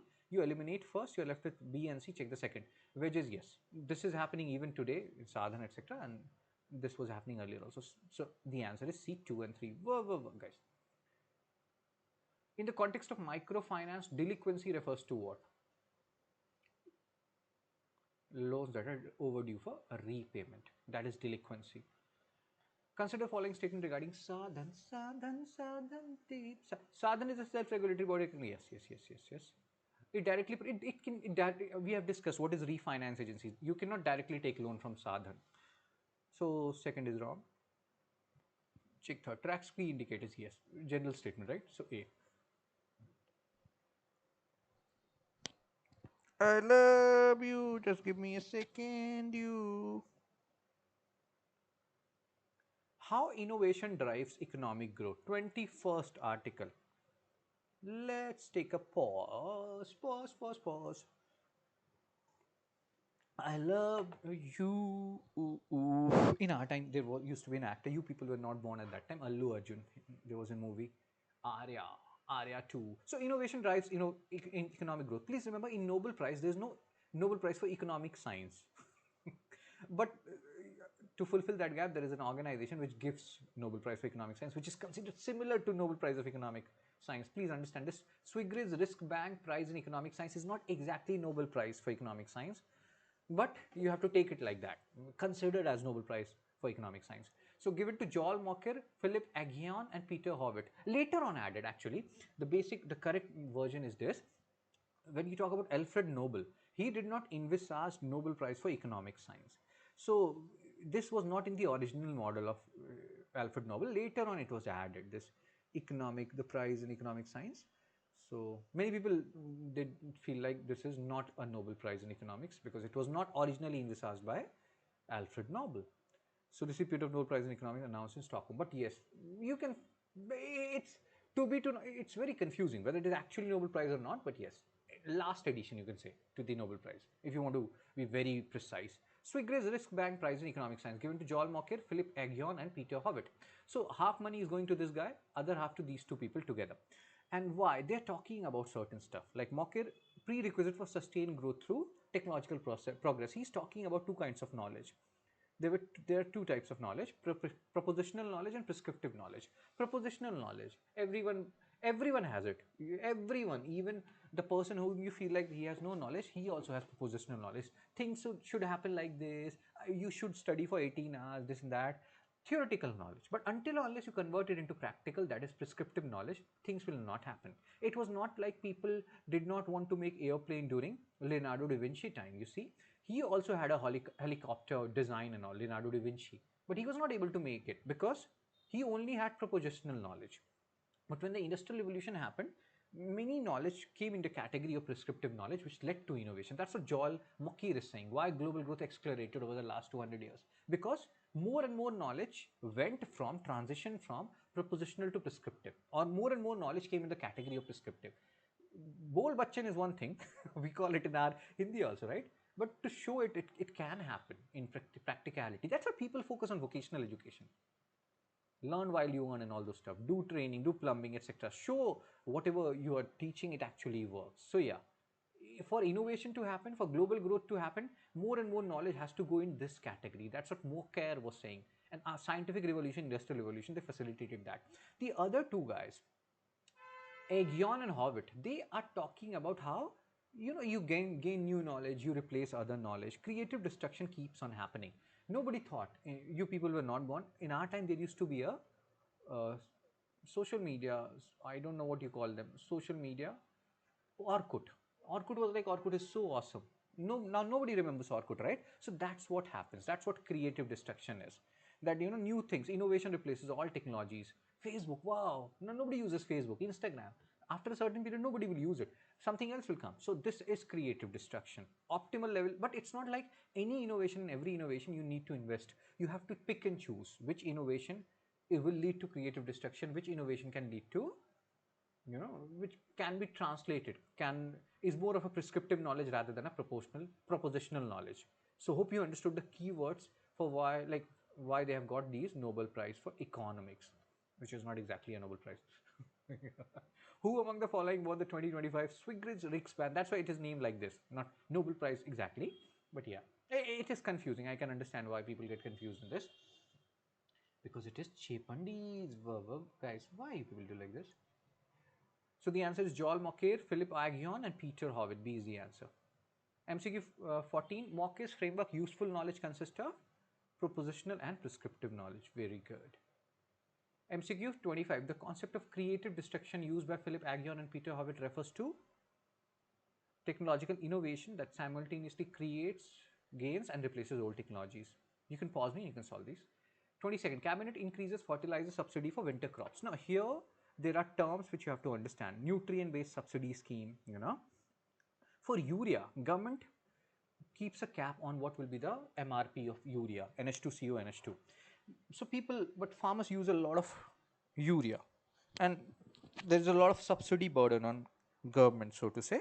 So government is like, no, no, no, we have to promote non-urea fertilizer, or means fertilizers as well, and that's why they came up with this nutrient-based subsidy scheme, NBS.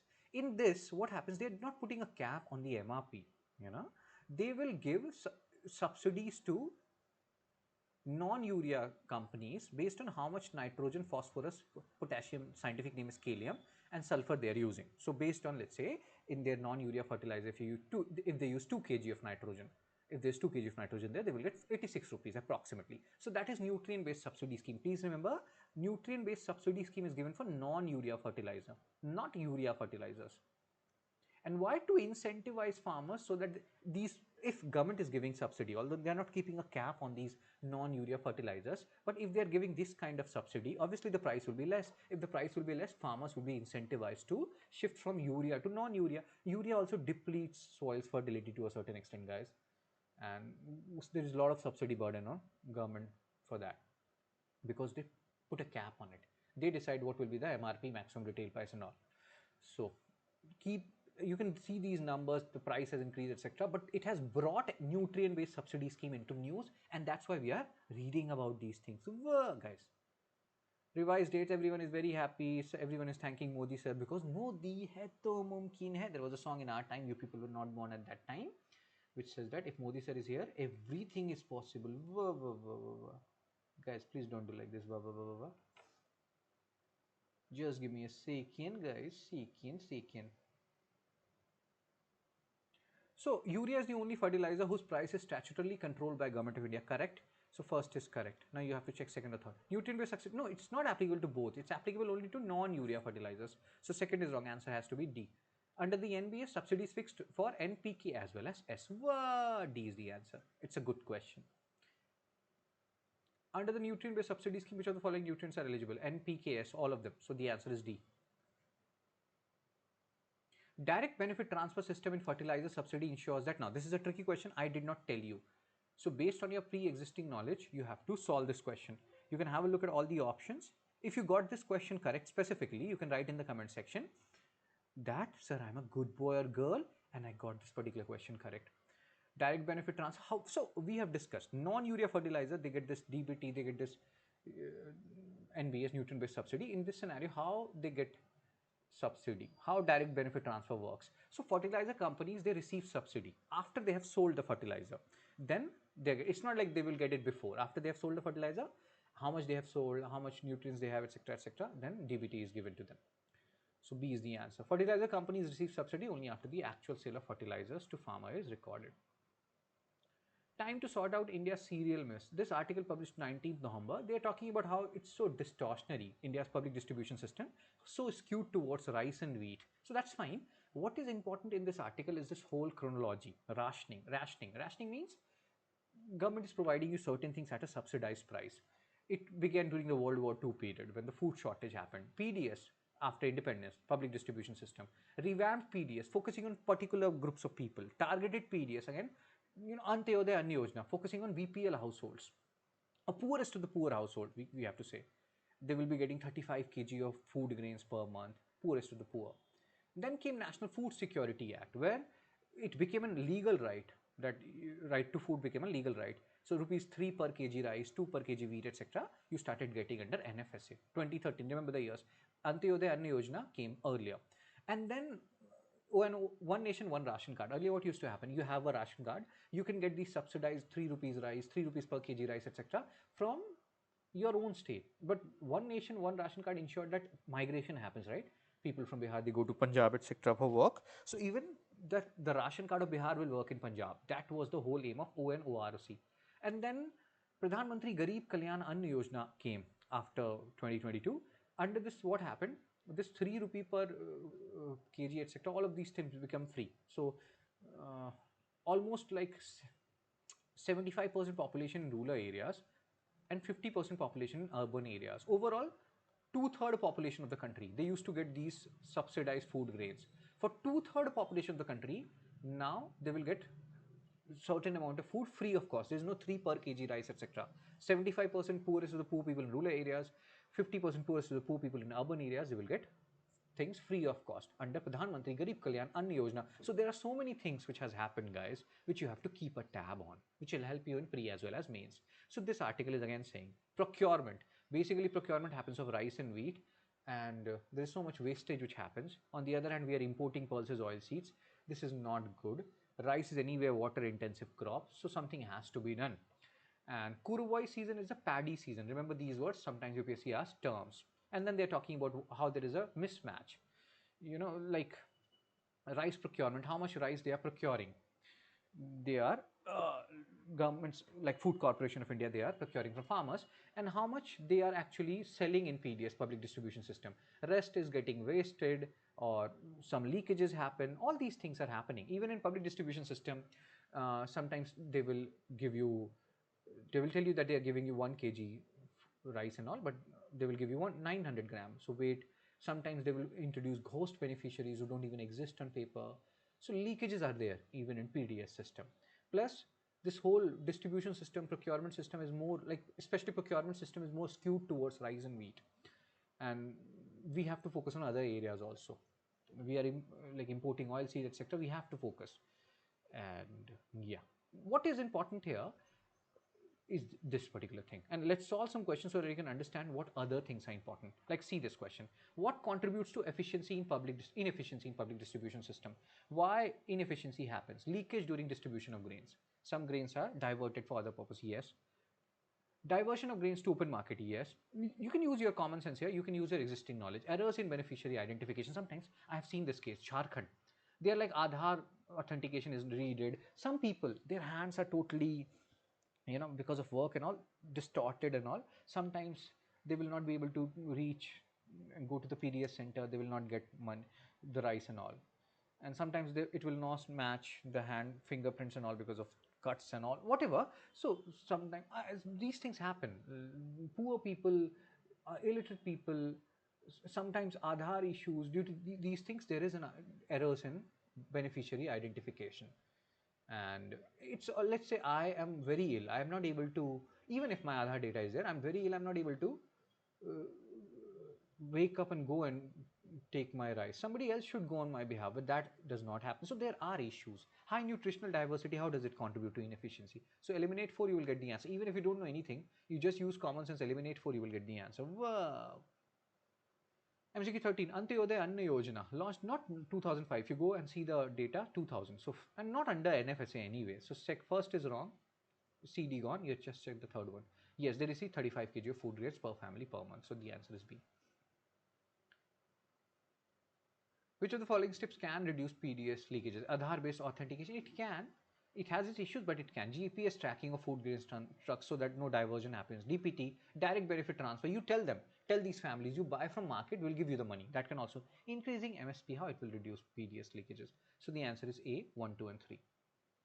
You can go through these questions again in your free time, don't worry. Under the integrated Pradhan Mantri Garib Kalyan Anna Yojana, food grains provided under NFSA are now free of cost, as we have discussed. B. So revise these things, guys. They are very important. Not only important, but very, very, very important. EDDBDBD. Guys, why you people do like this? EDBDBD.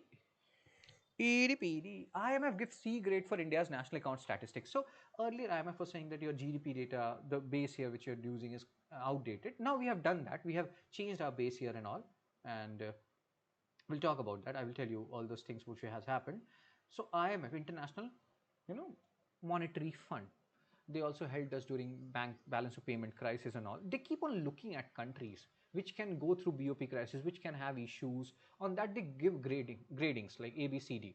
So C is the second worst, and India has got C because they say that the base here which you're using for GDP calculation is outdated. Now, I'm making this video in March. India has updated their GDP base year 22, 23 and all. So the things will improve. Maybe next year, whatever rating IMF will give us, it will be better than C. We are updating our data. Consumer price, again, base year, here also the problem. CPI base year was outdated. We have again updated the data for CPI 22, 23, 24, around that. So again, because whatever IMF was saying, we are working on that.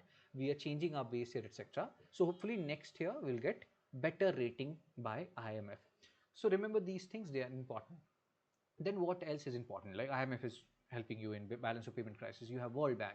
I think I have discussed it in some of the other 50 most important current affairs. World Bank Group, they are IBRD plus IDA, two organizations. International Bank for Reconstruction and Development, International Development Association, focusing on developing economies, how they can be, their economy can be strengthened and boosted and all, helping poor people. And then there is World Bank Group, which is World Bank plus three more organizations, including MEGA, etc. Remember these things, they are important, guys. UPSC has already asked PYQs related to these organizations. So what is the answer here? C. If you see this PYQ, now this is a PYQ for which I was telling you different things. Try to solve this question. Hopefully you will get this question correct. So WTO is a trade negotiation body. A has to be 2. If A has to be 2, CD gone. IMF provides loan to address balance of, so C is 1. So if C is 1, the answer is B. IBRD, International Bank for Reconstruction and Development. See, reconstruction, if you know the full form, I've told you, it's a part of World Bank. IBRD and IDA, World Bank. IBRD, IDA plus three more organization, World Bank Group. Headquarters of all of them, Washington. So D has to be 4. So the answer is B, 2314. International Development Association, sanction of soft loans. So revise these, they are important, guys. Next article. Center notifies 4 new labor codes. We'll talk about this. So they, like earlier, there were so many labor codes, so many laws here, there, everywhere. So government has now brought code on wages, industrial relation code, code on social security, occupational safety, health, and working condition codes. So why they have brought these 4 or notified these 4 labor codes? First of all, they have done a lot of things, like they have defined gig workers, platform workers, which does not lie in the traditional employer-employee relationship. They work on per hour basis. If the gig workers, they work on certain platforms like Ola, Swiggy, etc., they become platform workers. So under these labor codes, they have been defined. Earlier, they did not used to get insurance, health insurance, etc. Now they will be getting it under code on social security. Then the minimum wage, what should be the minimum wage, that has been defined under code on wages. All these things have happened, and that's why they have subsumed, like there were so many laws, they have subsumed it under 4 major labor codes: code on wages, minimum wages, they have talked about, industrial relations, code on social security, insurance for gig workers, platform workers, and fixed term employers also. Earlier, fixed term employee means like there are permanent workers who will be working till eternity, etc., government job, etc. Then there are fixed term workers who are like, you have a contract, you are there for 6 months or 1 year. You don't get gratuity. Gratuity means it's a way of company telling you that we are very thankful for the work you have done. But now under this whole course, they will also get gratuity, these fixed term employers. So all these things are happening. So these are good, but unions are like, no, they're not, we're not very happy, and there are some issues there. There are too many laws, they're subsuming them. And what they have done, they have defined gig and platform workers. They have said that they will get insurance and all. So all these things are important. Fixed term contract, what is the meaning of fixed term contract workers? I have told you. So remember these things, we'll talk about it. This is a evolving development, we'll keep on talking about all these things. National floor wage, minimum wage. Many people are not happy with this national floor wage under code on wages. They're like, why we keep on talking about minimum wage and floor wage? Why we don't talk about a decent wage? Why always we aim for the lowest bracket? Let's talk about something decent. Minimum wage, like why we always focus that if you have minimum wage which can ensure food and all, why minimum? Why floor? Why not ceiling? So which of the following best describes gig work under code on social security? Work performed outside a traditional employee-employee relationship, usually on a task basis. Like, share, and subscribe, guys. Spread the word. You are your own competition. You're not competing with anybody else. Just try to be better than what you were yesterday. If I'm adding to your knowledge base, you can always donate at this number. If you want this PDF, again, you can send me a WhatsApp message at this particular number only. So that's it from me. Take care. Be blessed. I will see you soon.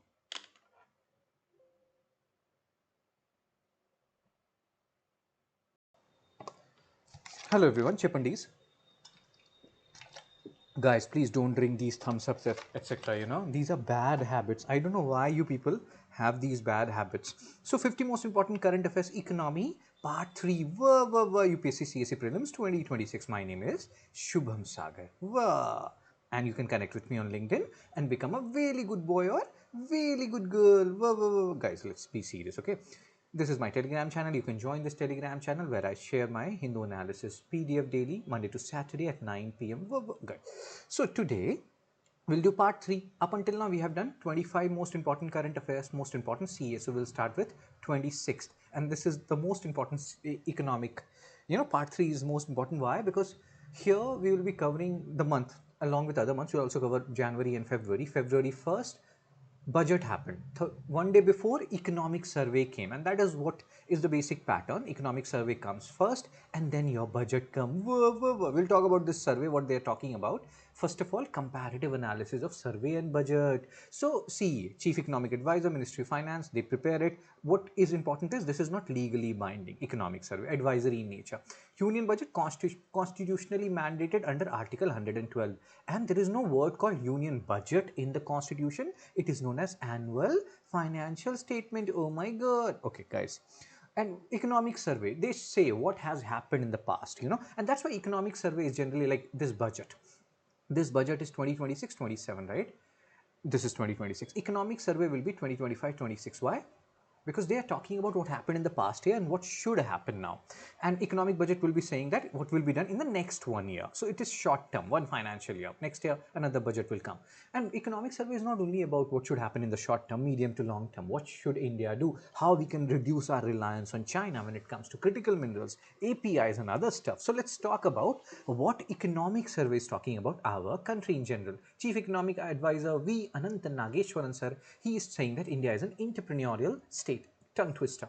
We love to take a risk, but we should ensure that we don't enter into that Tughlaq kind of a risk taking, where we are taking risk without thinking about the consequences. But yes, we are an entrepreneurial state, risk taking state. Remember this, they can ask you in the context of economic survey, what is the meaning of a entrepreneurial state? Tughlaq state, something like that? No. So you have to give the answer. Postcode. Now, there is one very interesting thing which survey is saying that there is a very high probability that global economic crisis will happen in 2026, 10 to 20% chance. It could be worse than 2008 crisis. And they are saying that whatever, even if it does not happen, there is 80 to 90% probability it will not happen. But even then, the condition in 2026 will be worse than 2025. We are seeing what is happening, world on the brink of third world war, so we can understand what they are saying. But economic survey is saying that India is fine because we have Modi hai to mumkin hai chepu kumari hai. Guys, survey openly flags new and developing, you can read all these things. Rupee depreciation, they are saying that it is happening because of external factors. People are moving, like these FPIs, foreign portfolio investors, FPI, FII, or FDI, we have talked about it in part 1 and part 2. They are like moving to AI advanced economies, US, etc., and safe haven. So that's why rupee is depreciating. Earlier it also happened. Rupee depreciated to 88, then it reverted back to 85. So it's not like we will reach century soon. No, fingers crossed. Mixed impact of weak rupee. This we have talked not once, not twice, I think 16 trillion times in my Hindu analysis in part 1 and 2. What happens when rupee depreciate? When rupee depreciate, our export becomes competitive in market because people, outside people, they will pay in dollar. They will have to pay less dollar if our rupee is depreciating. But then import will become expensive since India, we talk about BOP, balance of payment, current account and capital account. China, they have current, like India, we have current account deficit, capital account surplus, right? Current account deficit. Deficit means our import is generally greater than export. And import is generally greater than export, and if dollar is or rupee is depreciating, our import will become expensive, and that's why it is not good for us, hurting the economy. India's weak position in global supply chains. We are not strategically indispensable. Now, focus on these phrases, guys, which survey is talking about. One is strategically indispensable, and then second is strategic. There's another term. We'll see. I will show you somewhere or the other. You will see it maybe in the next slide. Strategic indispensable is one, and the second one is, where is the second one? Why are you playing hide and seek with me? We will see it in question if you will not see it here. My eyes are also some these days. Okay, so strategic indispensable means what? We should be indispensable. Countries, we should make more countries dependent on us. And that is easier said than done. We have to do that. We have to focus on strategic indispensability, make more countries dependent on us. How we can do that? Like in Pax Silica, US wants us. Maybe they want us to counter China. Pax Silica, critical minerals and all. We can become a hub, and so yeah, and this can only happen when government has more money, and that's why what has happened in the current budget, you will see government has focused from earlier it was like fiscal deficit to GDP ratio. Now we have focusing on debt to GDP ratio. What is the difference between fiscal deficit to GDP and debt to GDP? Fiscal deficit is basically borrowing. You calculate it every year. Debt is the cumulated or accumulated, let's say 10 years fiscal deficit. That will become your debt.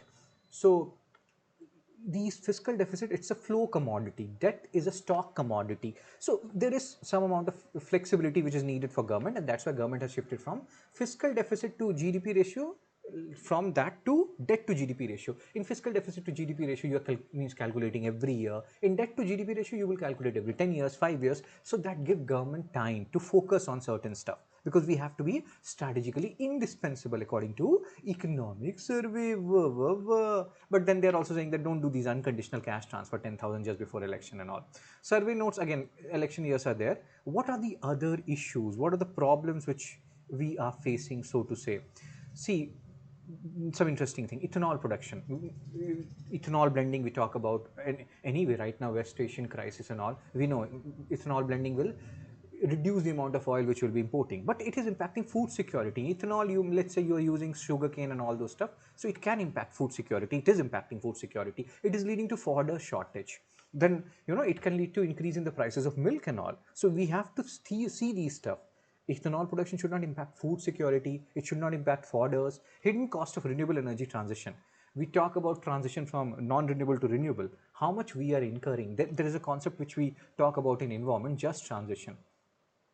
That yes, transition should happen from non-renewable to renewable, but oh my god, look at that just transition. As Nicki Minaj would say, that if people are transitioning from non-renewable to renewable, these people should not lose their job. They should get some technology knowledge, and then they should get proper jobs. That is just transition. All these things have to be looked into. I'm still seeing that other phrase, guys, that particular phrase. Strategic indispensability is one, and then the other one is strategically vulnerable. I think we are strategically vulnerable right now. Why we are strategically vulnerable? Because we are too much dependent on China and other countries for different stuff. So that is one thing. But yeah, let's solve some questions so that, or maybe in some others. So concept of an entrepreneurial state, as highlighted in economic survey, primarily emphasizes a risk-taking and experimental approach to policy making. But yeah, let's not be too experimental, Modi sir. So weaker rupee is likely to have which of the following effects on Indian economy? Improves export competitiveness, yes, because they will pay in dollars, they will have to pay less dollar. So first is correct. Increase the cost of imports, yes. Second is correct. Always improve, not, it will not improve India's trade balance, because generally we import more than we export, so not always. Third is wrong. Answer is A1 and 2. Term strategic indispensability, as used in economic survey, refers to becoming a critical and unavoidable part of global supply chain. B. What were the other options? Complete self-sufficiency, reducing dependence on international. No. B is the correct answer, best answer. Fodder shortage can have which of the following consequences? Increase in milk production. Yes, milk production cost. If you have less fodder, then you will buy fodder at expensive prices and all. So it will lead to increase in milk production. Demand and supply gap will be there in fodder, right? So first is correct. Distressed sale of livestock. If you are not able to provide fodder to livestock, obviously you will sell them. So second is also correct. Improvement in nutritional security. How it will, fodder shortage will lead to improvement in nutritional security. Does it make any sense? So the answer is B1 and 2. Which of the following factors contribute to fodder shortage in India? Shrinking grazing lands. Environment part 3, we have talked about bunny re bunny prem diwani bunny. मैं प्रेम की दीवानी हूँ. In our time there was a movie like which had Daniel Day-Lewis type acting by Hrithik Roshan and all. Superb acting, no overacting at all. So in that we have talked about environment part 3, grassland, bunny grassland, how they were treated as wasteland. So the shrinking grazing lands has also lead to food fodder shortage. Here you have to use your static knowledge. Climate variability, yes, this is also leading to fodder shortage. Declining livestock population will increase fodder. Why will it decrease? So third is again wrong, even if you use common sense, but in exam, common sense will not be that common, so you will have to solve these questions beforehand. Yes, strategic resilience, that is the other phrase which we were thinking on. Strategic indispensability, even like use your common sense here and try to solve this question and become a Chapandis boys, means really good boys and really good girls. Guys, let's focus. So what is the basic difference between strategic resilience and strategic indispensability? Resilience focuses on reducing vulnerability to, even if you know the meaning of resilience and indispensability, you can solve this question. Yes, reducing vulnerability to external shocks. Like right now, we are very strategic, non-resilient. Things are happening in West Asia, and we are like, oh my god, there will be a uh, I don't know, lockdown or whatever, COVID days are back. So first is correct. Strategic indispensability focuses on increasing other countries' dependence. Currently, we are dependent on other countries. We want to become strategically indispensable, make other countries dependent on us. So, second is correct. Strategic resilience, no, it will not automatically lead to strategic indispensability. Strategic, if you are strategically resilient, will not be impacted much by, let's say, West Asian crisis. But for becoming strategic indispensable, we have to focus on our raw materials, finished goods, intermediate goods. So many things have to be done. So not automatically. A is the answer, guys. Cheap on these guys. 27. Debating budget 2026 as turning point to tinkering R Nagara. So here we are talking about budget, 2nd February 2026. So what is happening? You have to see. Many people are like budget is very boring. This year's budget is very boring. You have to see in which regard this, when is this budget coming, and what is happening in India's import dependence, US tariff and all. China has restricted supply of these things, machinery, skilled labor, critical minerals. So our EV sector is impacted. In that regard, now we are focusing on Atmanirbhar Bharat, as our PM sir always say. I love you, PM sir. Now upiriagi poina. Reducing import dependence, blah blah blah. Despite strong GDP growth rate, we know like there is a.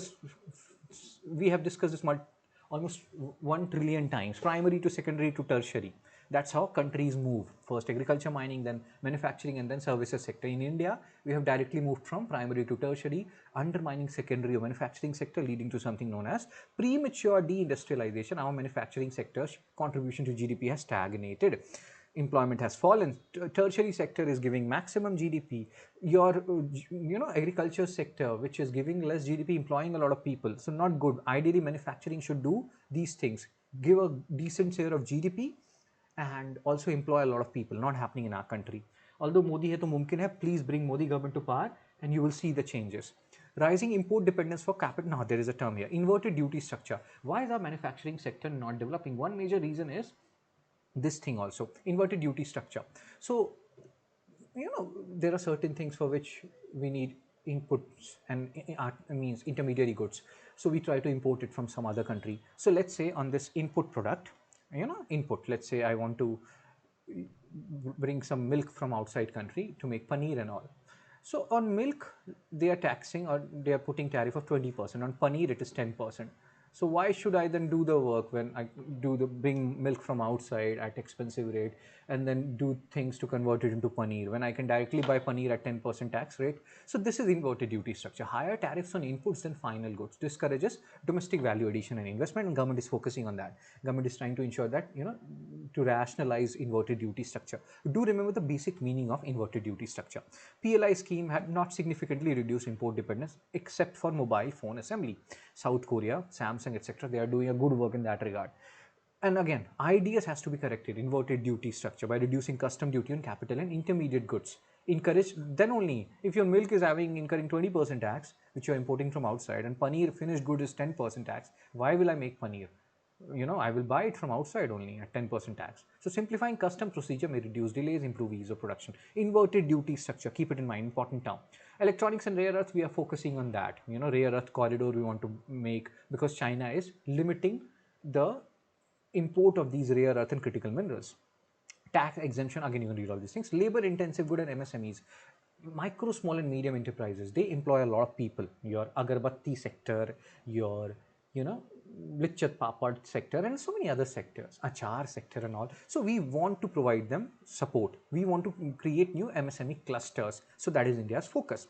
We push for fixed investment and FDI. Our, again, in part 1 and part 2, economy part 1, part 2, we have talked about gross FDI, net FDI, or net FDI, gross FDI minus repatriation, minus investment made by our companies in abroad, and how our net FDI sometimes has gone very low because more people are pulling out money from India. So we are not focusing that much on that right now. That is one criticism of the current budget, but yeah, let's see what happens. SEZ, special economic zones. Focus on these words, guys, they're important. So special economic zones are what? They are specially demarcated areas where they have different rules and regulations to rest of the country. They are treated as foreign entities. They have tax, holidays and so many things. And the basic purpose of special economic zone is to promote export.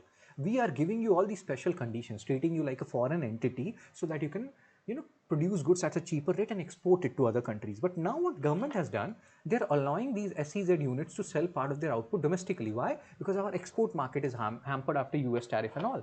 So, but the article is saying that this is wrong. This is regressive. This is not the work of SEZs. And think about the domestic manufacturers. They are not getting those benefits which SEZs are getting. So, it would create problem for the local people who are doing these who are selling these goods, because now SEZs can also sell these goods and they're getting tax rebates, tax holidays, and so many other benefits. So this is regressive, weakens the export focus of SEZ. Plus, we can understand why government is doing it, but you have to also think from that perspective. This is not level playing field. SEZs are enjoying a lot of leverage compared to the domestic manufacturers outside SEZ in India. Budget ignores center state fiscal tension, 16 finance commission, 41% tax devolution intact, cess and surcharge not made part of divisible pool. So all these things are happening in Amrit Kal.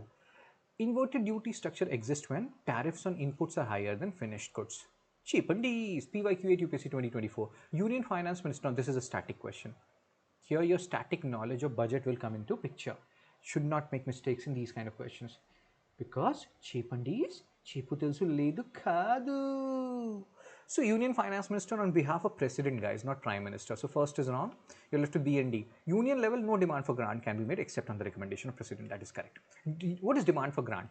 So these ministries during budget, every ministry will have their own money, how much money we want. So that is made, like this whole thing, formally they say that these grants they are asking after taking permission from President. But we know how much permission they are taking from President, with due respect to President ma'am. When the annual union budget is not passed by Lok Sabha, then Prime Minister has to submit the resignation. That means they have lost the confidence of the House. D. PYQ 10, UPSC 2010. Which of the following is responsible for preparation of union budget? Department of Economic Affairs, Ministry of Finance. Which of the following are consequences? Now, this is a conceptual question. Here you have to use the knowledge of inverted duty structure to solve this question. Discourages domestic value addition. Obviously, if on input I'm paying more tax, why will I do value addition? I will buy the finished product. So first is correct. Encourages import of finished goods. Yes, second is also correct. Increases profitability. No, it does not increase profitability. I will not do stuff. So how will I incur profit, man? It disincentivize me to do anything. So A is the answer. Third is wrong. Union budget is constitutionally referred as annual financial statement. C. Debt GDP ratio differs from fiscal deficit GDP ratio in that debt GDP ratio is not a flow variable, it's a stock variable, accumulated. Fiscal GDP ratio is a flow variable. Every year you're computing it. Debt GDP ratio reflects long-term fiscal sustainability. Yes. You are combining multiple years fiscal deficit, you are getting debt. So now government is focusing on debt to GDP ratio rather than fiscal deficit to GDP ratio. Burden of fiscal consolidation in recent years has largely fallen on. So what has happened? Government has to pay interest, this and that. So because of that, our development expenditure is taking a hit. Agriculture has taken a hit in this current budget. So burden of fiscal consolidation in recent years has largely fallen on development expenditure. Next article, visible progress, invisible exclusion. What is this article all about? So again, budget is important. So we have to talk about different things, capex, tax, buoyancy and all, because the most important part of economy is chepandis, not chepandis, budget. Agnipath. Guys, please don't do like kids or don't act like kids. You people are grown up. So budget 26-27. They are saying that, fiscal deficit is guided to 4.3%, capex, capital expenditure raised to 12.2 lakh crore, capital expenditure, infrastructure creation, airport, roadways, Udan, Udi this Aam Nagrik. Where is this Aam Nagrik uding? Udi jai, dil ki patang dekh. So growth narrative, fiscal mass, again you can read all these things. What is important is capex. We are focusing on capex, capital expenditure. Post 2020, capex have become the central pillar. Share in total expenditure rise from 12% to 22%. We are investing a lot in infrastructure. That's what this slide is telling you. But investment in infrastructure, construction should lead to job growth. Means job growth also, because construction generally employ a lot of people, right? But that is the sad story. We are investing in capital expenditure, but employment elasticity is falling down. You can read all these things. Youth NEET is what? Medical? No, not in employment, training or something like that. Not in engineering, employment and training. So 15 to 29, nearly 1/4 of young Indians, 15 to 29, they're not doing anything. Education, employment, not engineering, man. Oh my God. not in education, employment or training. So almost 25% people. This is an issue here. Construction, we are talking about capex, capital expenditure, how much we are doing. Construction is the sector most impacted by, boosted by capex. Employment elasticity. What is employment elasticity? So let's say my GDP is increasing by 1 unit. So is my employment also increasing by 1 unit? If it increases, greater than 1 unit, then that means 1 unit increase in output is leading to more than 1 unit increase in employment. So here if it is 0.59, that means if my GDP is increasing by 100 unit, my employment is only increasing by 59 unit. So this is not good. Earlier it was 0.59, it has decreased. That means I am doing output generation, but I'm not generating jobs in the same amount. So each unit of capex now creates fewer jobs than before, which is a worrying sign, because in India we need employment. Again, what has happened? People have gone back to agriculture. Employment elasticity in agriculture has increased. On the other hand, in construction, it has decreased. So people are going to low and menial jobs where there is not much contribution to GDP. We know how much agriculture contributes to GDP. It's very less. So you can remember these facts and figures, guys. They can give you that in construction sector, our employment elasticity is more than one. No, it was never more than one.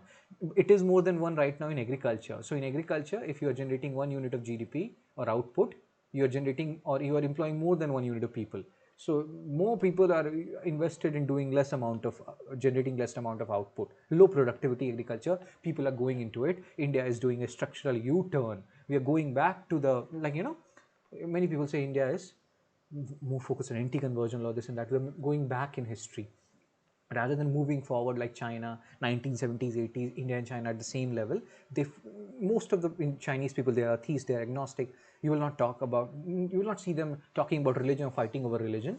And they have, in the last 40 years, they have developed so much. But on the other hand, India is going backwards. But again, Modi hai to mumkin hai. Let's have Modi sir for next 20 years more, and we will be indeed in Amrit Kal. Most factories remain small, so we are entering into something called as a dual kind of a thing. I will show you what is that. What I mean by that is, so let me show you something. Hope it is here. If it is not here, I will. It will be somewhere. I will show you. So things are not looking hunky dory. You can understand what is happening here. And most factories remain, again, you can read all these things, capital intensive upper layer and large lower layer. So you see a dual economy which is emerging. So there's a capital intensive where you have, which is generating a lot of GDP, but people are not employed there. Most factories remain small. Large firms, which is generating a lot of GDP and all, they are labor light. So two type of economy is developing: capital intensive upper layer, which is generating GDP but very less employment; large lower layer agriculture, which is absorbing labor but very low output. So yeah, employment, there has to be a separate ministry of employment, guys. I personally feel employment elasticity, this is the term which we're talking about. Elasticity greater than 1, employment grows faster than output. Equal to 1, they're growing at the same rate. 0 and 1, we have seen between 0 and 1, capex and construction sector between 0 and 1, agriculture greater than 1. Elasticity 0, jobless growth, that means job is not increasing at all. In negative elasticity, output grows, job declines. Hope we have not reached that level, but again, in Amritkal, anything is possible. With reference to capex, capex led to creation of long-term productive assets. Yes, sir. Necessarily leads to no. We have seen what is happening. It has decreased from 0.59 to 4.2. It does not lead to proportionate employment generation. Second is wrong. If you know second is wrong, you will get the answer A, 1 and 3 only. Post-COVID, capex has become organizing principle of India's fiscal policy, but it is not generating adequate employment. A decline in employment elasticity of a sector employs output growth is generating fewer jobs. See, concept of dual economy refers to coexistence of high productivity, low employment sector with low productivity, high employment sector.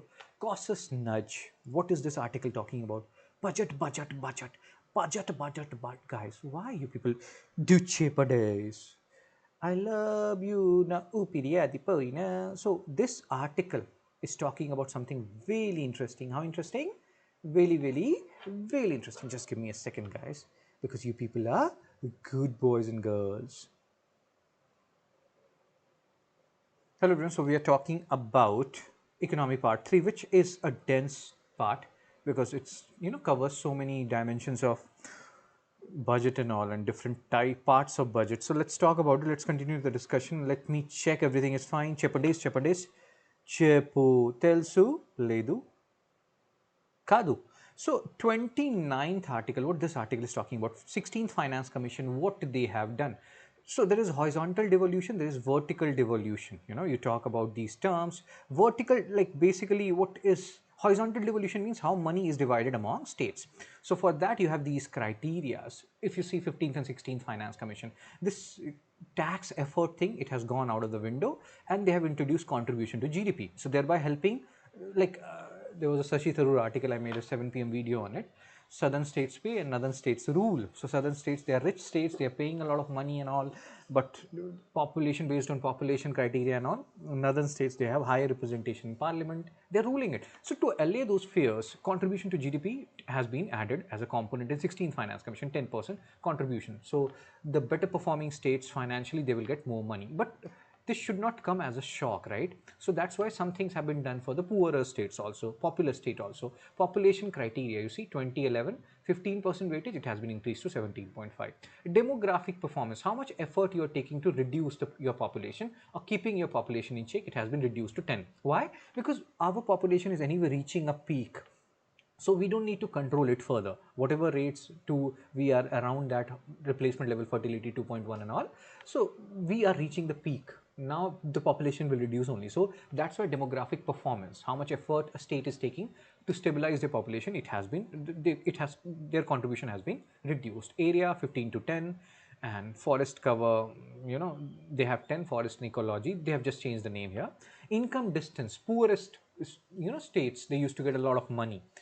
The poorer you are, let's say Goa, it has highest per capita GSDP. So we will compare Bihar, how far Bihar is away from Goa in terms of per capita GSDP. The farther they are, or the further they are, the more money they will get via this income distance criteria. So it has also been reduced to 42.5. So all in all, the southern states, the apprehensions which they had, it has been taken care of to a certain extent. But the major queries, or the major query, I'm saying, the major grievance which northern and southern both had, both these states had, was to increase this percentage. 41% tax devolution, increase it to at least 45%, 50%, because after GST era, their taxation power has been taken away, but it is still at 41%, and that's why states are not very happy about it. Plus, why are you continuously keeping cess and surcharge in the non-divisible pool? It's all the money goes to the center, none of it is shared with the states, so states are not very happy about that as well. So you can have a look at it. So southern states, good, like better financially better off southern states, they will be positively impacted by it to a certain extent, but still it will be only incremental improvements. And still most of the states, they're not very happy, because 41%, this whole horizontal devolution, or this whole devolution, like share of divisible pool, is still at 41%. States were demanding for 50%. There were different articles which were written which were saying that if not 50%, at least bring it to 45. Government did not do that. Article argues that, and again, demographic performance, I've already told you, we have reached a peak. So penalizing population growth is less relevant now, because demographic dividend peak we have reached. Demographic dividend, on that UPSC has asked PYQs 15 to 64 years age, sometimes 15 to 59 it is written, basically working population. Article argues that FC16 could have sent a stronger signal by phased increase in state share, 45% by 2031, but it did not happen. So let's see how things pan out. States are not that happy, but still something is better than nothing.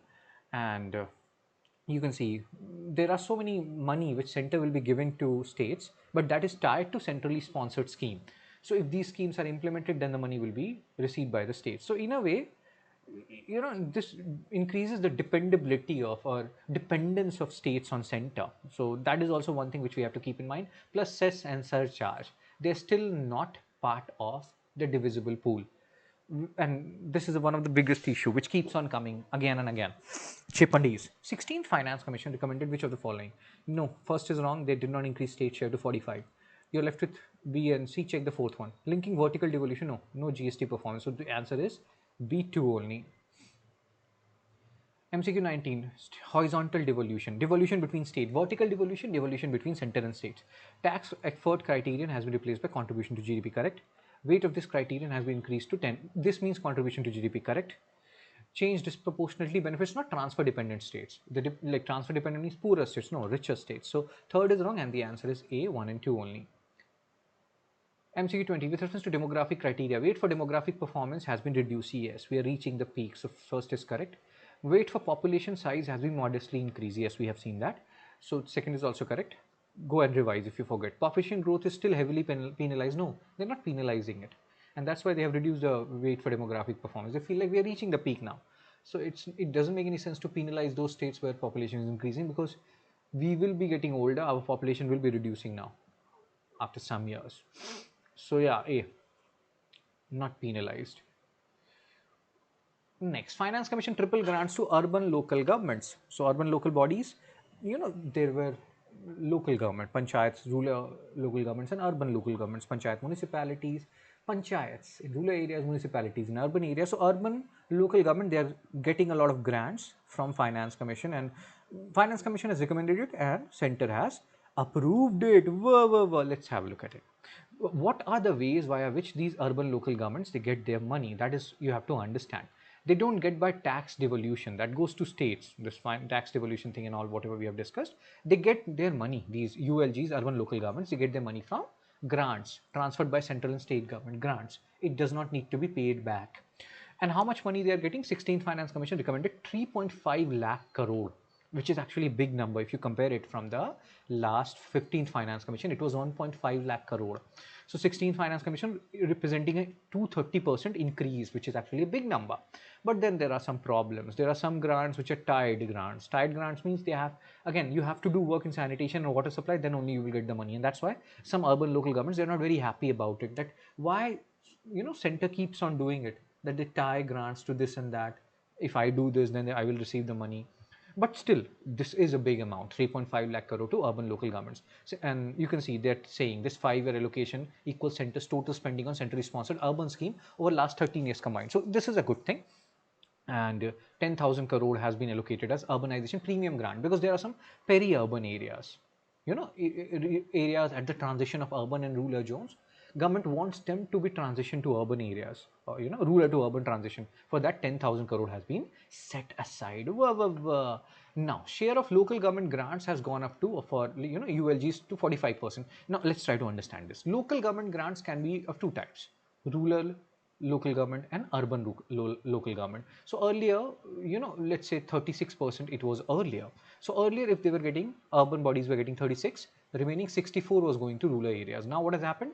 ULGs, they're getting 45. So rural bodies, they're getting 55. That is what this particular statement is saying. Kerala received highest increase, Himachal decline. 60% of ULG grants are basic grants, tied grants, and untied grants, flexible funds. But this is again a criticism of this whole grant system, that why you keep on doing this. You tie it for certain activities. In a way, it hampers the autonomy of these urban local governments, so to say. Funds to urban local governments are generally devolved from, I have told you, two ways: grants from central and state, not direct tax devolution. B, if you again go back, we have discussed this.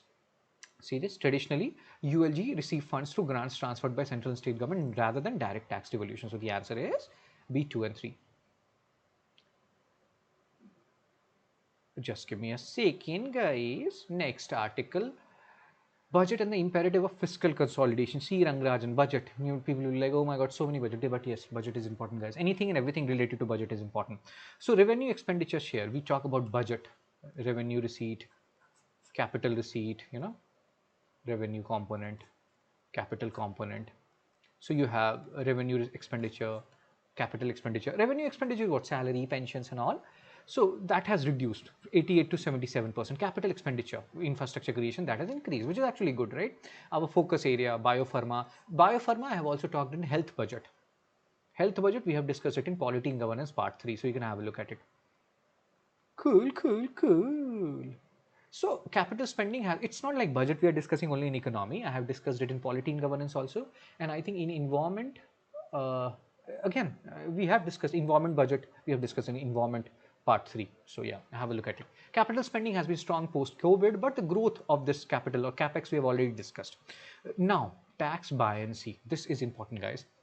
So if your one unit output is increasing, how much your tax is increasing? If it is increasing, by one only, that means increase in tax rate and output rate is same. If it is increasing less than 1, that means tax is increasing at a lesser rate than the output. Tax buoyancy for direct taxes. Direct tax is what? Income tax, corporate tax. It is more than 1. So if I'm generating 1 unit of output or GDP, I'm generating 1.1 unit of direct tax. But indirect tax very low because of GST and the issues.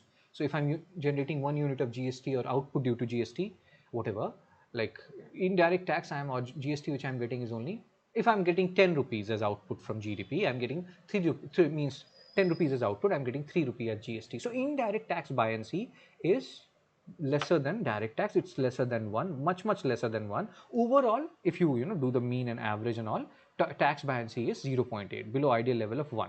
1 means how much whatsoever your output is increasing, GDP is increasing, same rate your tax buoyancy or tax should also increase. Hope I'm making some sense here, guys. State share in divisible pool 41%, not the first time you're reading it. Finance Commission grants have been decreasing to states. States are not very happy. Government has shifted focus from fiscal deficit to GDP ratio. From that, they have shifted focus to debt to GDP ratio, debt GDP targeting, because they need money. And we have discussed which is a stock commodity, which is a flow commodity, revised previous component. Interest payment. Earlier, governments have taken loan. If we are generating 100 rupees as revenue receipt, 40% is interest, or 40 rupees interest payment. We are paying it at 7%. So when article is saying that although we have moved away from fiscal deficit to GDP, from that we have moved away to debt to GDP, but still we should keep our every year borrowing, that is fiscal deficit, to around 3%. That is very much needed. Otherwise, if government take a lot of borrowings, it will crowd out private investment. If government borrows a lot, from where private sector will borrow, right? The money which will be available to private sector, that will reduce, and that is called crowding out. On the other hand, if government invest a lot in manufacturing, or I'm saying infrastructure sector, roads development or railways and aviation and all, then what happens? It leads to crowding in a private investment. Private sector will come in if you have infrastructure, last mile connectivity. So you should understand this crowd out or crowd in phenomena. They are important phrase. Or they are important phrases, so to say. With reference to tax buoyancy, tax buoyancy measures responsiveness of tax revenue to GDP growth. Correct, sir? So you're left with A and C. Tax buoyancy greater than 1 indicates tax revenue growing faster than GDP. So second is wrong. Answer is A1 only. High fiscal deficit by both center and state may lead to which of the following outcomes? Crowding out a private investment. Correct. Lower availability of investable resources for private sector. Second is wrong. You're left with A and B. Check the third one. Increased government borrowing. Yes. A. These are conceptual questions. Good question, guys. More money for defense. Now fix the process. This article is saying that defense budget, how much money is going for, like we have increased Air Force budget by 32%, Army by 30%, but the criticism is Navy very less. We have increased Navy budget by only 3%. We need Navy is so much important based on what is happening in Indian Ocean. Diego Garcia, US, everyone is becoming so active in this particular region. So yeah, 15% increase in defense spending. Our defense expenditure is around 2% of GDP. Remember this important fact. Everything is important. We are only discussing the important things right now. Capital expenditure. We are seeing this is a general trend. We are investing more in capex, infrastructure creation. 75% of capital procurement earmarked for domestic industry. Indigenization of defense goods, and our defense exports is also increasing. BrahMos and all, we are sending it. The demand for our missiles and all, cruise missiles. Tata, Soak Leland, they are also growing. Thank God it's not always Ambani and Adani. Other sectors are also growing. No, I'm not saying that. I take my words back. So again, depreciation of rupee. We are saying we are nearing 100 now. Import becomes expensive. We import a lot of military equipment. So that reduces the real impact of the budget increase, because we have to pay a lot of money because of our rupee depreciation. And that's why when Nirmala Sitaraman ma'am says that, there was a meme of her going around that when dollar equals to 62 rupees, she was like, oh my God, India is in such dire state. And then she made a statement in parliament, dollar is 95 rupees. She's saying that everything is changasi, everything is awesome. That is not the correct reality. We can see here so much money we have to invest in military equipment, but again, it's not going from their pocket, right? It's all our taxpayers money. So who cares? People should care. We should care. We should vote on these issues, guys, rather than religion, caste. India's research spending only 0.66% of GDP, far below Japan and all. Private sector participation in defense R&D is limited, so we have to focus on these areas. Sometimes people think like this, guns versus butter. We don't have enough money for food and all, and we are investing in defense. We should not be thinking like that. Defense investment in turn generates a lot of jobs. border road organization, border infrastructure and vibrant villages, they created a lot of jobs. Indigenous shipbuilding creates jobs. So it's not either or approach, both can coexist, not either or. Cool. So we have to increase our defense budget. We are surrounded by two nuclear charged countries, so this is a good thing, but yes, saying that rupee is performing awesome, that is not a good thing. And yes, reducing expenditure or reducing like navy increase is very minimal. That is also not a good thing. We talk about Sagar, Mahasagar, security and growth for all in the region. For that, navy needs budget. With reference to recent defense budget, capital expenditure grown faster than revenue expenditure. Correct. Oh, one is there, right? So C is one. Indian Navy received no. It received the lowest percentage increase. So second is wrong. If second is wrong, you got the answer. B, 1 and 3. Chepandis. Economic concept of guns versus butter means trade-off between military spending and civilian welfare expenditure. We should not be thinking like that. Like, share, and subscribe, guys. Spread the word. If I'm adding to your knowledge base, you can donate at this number. If you need these PDF, you can send me a message at this same number. Next, 33rd, RBI to conduct OMO, open market operation. In that, RBI, they handle both state government and central government, GSEC, government securities. These are bonds. How do bond works? So GSECs, they are long-term instrument. Let's say this bond is of, this GSEC is of 1,000 rupees, right? 1,000 rupees. And interest is 10%. Maturity period is 10 years. Then if government is issuing this GSEC, and so what will happen? I bought that GSEC. So every year I will get 10% of 1,000 rupees, 100 rupees, 100 rupees, 100 rupees for 10 years. At the end of 10 years, I will get my principal amount back. That's how these bond works. So GSEC versus treasury bill. You have to understand the basic difference between these terms, guys. GSEC and treasury bill. GSEC issued by both central and state governments. Treasury bill only issued by central government. GSEC is what? I have told you, interest is paid on it. Coupon, we call it, long term 5 to 40. Treasury bill, multiple of 91 days, 91, 182. And here it is zero coupon. Zero coupon means, so let's say there is a treasury bill, T bill of 90 rupees or 100 rupees. So government will sell it at 90 rupees. So, I bought it at 90 rupees.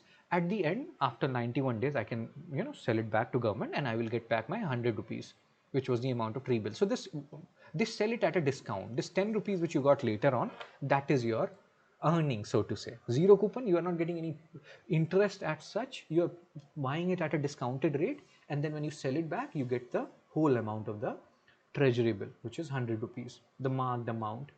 Hope you are understanding. Only central government can issue treasury bill. And RBI, they handle both state and central governments GSEC. And this whole buying and selling of GSEC, etc., it happens in a phenomena which is known as, in a scenario which is known as OMO, open market operation. So let's say government is buying or RBI is buying GSEC. They're buying GSEC. You go and you give their GSEC to them. So when they buy GSEC, they will give you money. When they give you money, you have more money in your hand. This is called injecting liquidity in the market. So when you have more money in the hand, you are willing to spend more.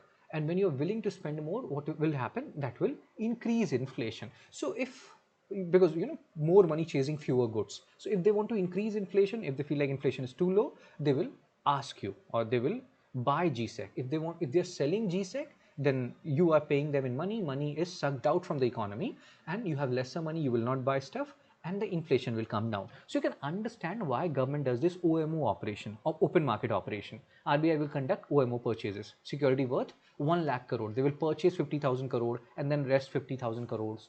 So they will purchase, you will give them your GSEC, they will give you money. And this is how they will inject liquidity in the market. And when the market will be, because at that time they were saying that inflation is 0%, this and that. According to Monetary Policy Committee, inflation should be between 4 plus minus 2%, 2 to 6% bracket, because we need certain amount of inflation in the economy according to Phillips curve. Inflation and unemployment, they have an inverse relationship. If inflation goes up, unemployment comes down. Why? Because if the prices of commodities grow up, companies, they have more incentive to produce those goods. When they have more incentive to produce those goods, what will happen? Prices, when they have more incentive to produce those goods, they will employ more people. And that's why certain amount of inflation reduces unemployment according to Phillips curve. So you can read all that other stuff and they're saying the rupee and blah, blah, blah. That's fine. This is important. GSEC, treasury bill, what is the basic meaning? What happens in OMO? Consequences. OMO, buying and selling of government security by RBI in the open market, very correct. ANC. OMO purchase inject liquidity, and while OMO sells withdraw liquidity. So if your government is purchasing OMO, or RBI is purchasing OMO rather, then what is happening? They're paying you money and that will inject liquidity. So second is also correct, C1 and 2. These are conceptual question, guys. Should not be doing it wrong. 2018 PYQ, Reserve Bank manages and services Government of India. No, I have told you, both the securities, both GSEC they manage, both Government of India as well as state. So first is wrong, you're left with B and C, check the second one. Treasury bill issued by Government of India, and there are no treasury bills issued by state government. That is also correct. We have just seen. C is the answer. 2 and 3. GSEC can be issued by both of them. Treasury bill only central government issues it, not state government. Which of the following is a zero coupon instrument? Zero interest. So that will be treasury bill. 182-day treasury bill. Wow. Next article, evolution of pension reforms in India. So what this article is talking about? Is it talking about Chepandis, Chepu, Telsu, Halaidu, or Kadu? That means and Kadu. Guys, just give me a second. Hello everyone. Chepukumaris, Supibaris, Chipandis, Chiputazulaidu, Kadu. What do you say, people? Like, what is the meaning of these phrases? Seriously, everything is fine? Let's continue. Evolution of pension reforms in India, guys. 34th article. 17 more to go. Like, after this, 16 more to go in 50 most important articles. But I think, personally, from my, from my personal experience, this part 3 will be a dense part. So you have to revise them or these articles multiple number of times. Chipu chipu. Let's continue. Everything is fine. Everything is fine. Everything is fine.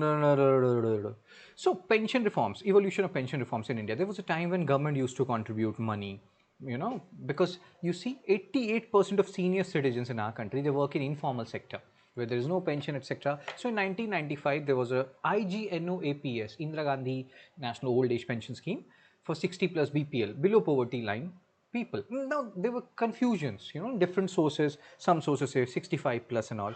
So what I did, I went to the official government website. So this Indira Gandhi National Old Age Pension Scheme, one of the 5 sub schemes under National Social Assistance Program. You see, 60 years and above. So from 60 to 79, you will get 200 rupees monthly, and after 79, 500 monthly. Oh my God, I became billionaire after getting this money. But it's fine. Something is better than nothing. One of the 5 sub scheme of NASP. Now, National Social Assistance Program. If you see this name, you may feel like, oh, it is under Ministry of Social Justice. No, NSAP works under Ministry of Rural Development. So remember these facts. You can easily make mistakes here. IGNOAPS, National Widow Pension, Disability Pension, Family Benefit, and Annapurna Scheme. 5. NSAP not under Social Justice Ministry, Ministry of Rural Development. So these are some really important fact. How important? Really, guys, please don't do like kids. So yes, IGNOAPS. Now we are seeing an evolution. Earlier, government used to provide old pension scheme, formal sectors. This is for IGNOAPS, BPL people, formal sector. If you are a government employee, government used to contribute all the money for your pension. Then government was like, no, we don't have money. So you also contribute. It's like why I should contribute all the time. So government came up with NPS, new pension scheme, in 2004. Why we are talking about this? Because UPSC has already asked a PYQ on Atal Pension Yojana, guys. So these are important schemes. So now there is a shift to contributory pensions, because again, government does not have enough money. They have money to visit 190 plus countries in the world. They don't have money for pension. So you also contribute. Government will contribute. Everyone, employer will contribute. Everyone will contribute. Then you have Atal Pension Yojana for informal sector people, 80 to 40 age group, guaranteed minimum pension. You can give the money monthly, quarterly, blah, blah, blah. Policy shift has happened from welfare-based support, old age pension scheme, to you also contribute, saving-based financial inclusion. And what is also helping is the current labor codes. What happens, I will tell you, there are certain, this pension, etc. This is computed. If you're working somewhere, it is computed on your basic pay, right? And generally in lots of companies, and this also helps in reducing your tax, because tax is also computed in basic pay. So what they will do, they will ensure, like, even if your salary is 1 lakh, they will say your basic pay is 20%. The rest is house allowance, dearness allowance, Himana allowance, Dilana allowance, Gingi allowance, Pingi allowance, something like that. So now government has made a scenario that basic pay must be at least 50% of total pay. Then what happens? If it is 50%, it will be substantial, pension will be substantial. So all these things. Whoa, remember this, labor codes, Basic pay must at least be, they can say 40%, 20%, 50% of total pay. It can be more than that, not lesser than that. Awareness remains low. 44% of the people, they are not aware of new pension scheme. E-Shram portal has been designed to create a database of informal workers, tell them what scheme you can take, digital divide, illiteracy, and not only illiteracy, normal illiteracy, illiteracy related how to use phones and all. People share their OTP. So can you think they will be going to e-Shram portal and all? So pension system is fine from participatory to saving, like, it has shifted to participatory model and all. But we need to make people aware about this. That is the important fact. And the other important facts are, you remember the basic provision like IGNOAPS, contributory pension scheme. It is non-contributory. Now after new pension scheme and all, it has become contributory, but it's an earlier scheme of 1990s, non-contributory. That's how they will confuse you. This is a tricky question. Oh my god, look at that tricky question, as Nicki Minaj would say. One is wrong, so now you're left with B and 2 and 3, only one option. If you just eliminate one, you get the answer. NSAP, Ministry of Rural Development, remember it. API 18 to 40, Aadhaar link bank account must belong to BPL category. Atal Pension Yojana. Atal Pension Yojana. Atal Pension Yojana, is it BPL category? Where is BPL category? I don't think so. I don't think BPL is correct. Just give me a second, guys.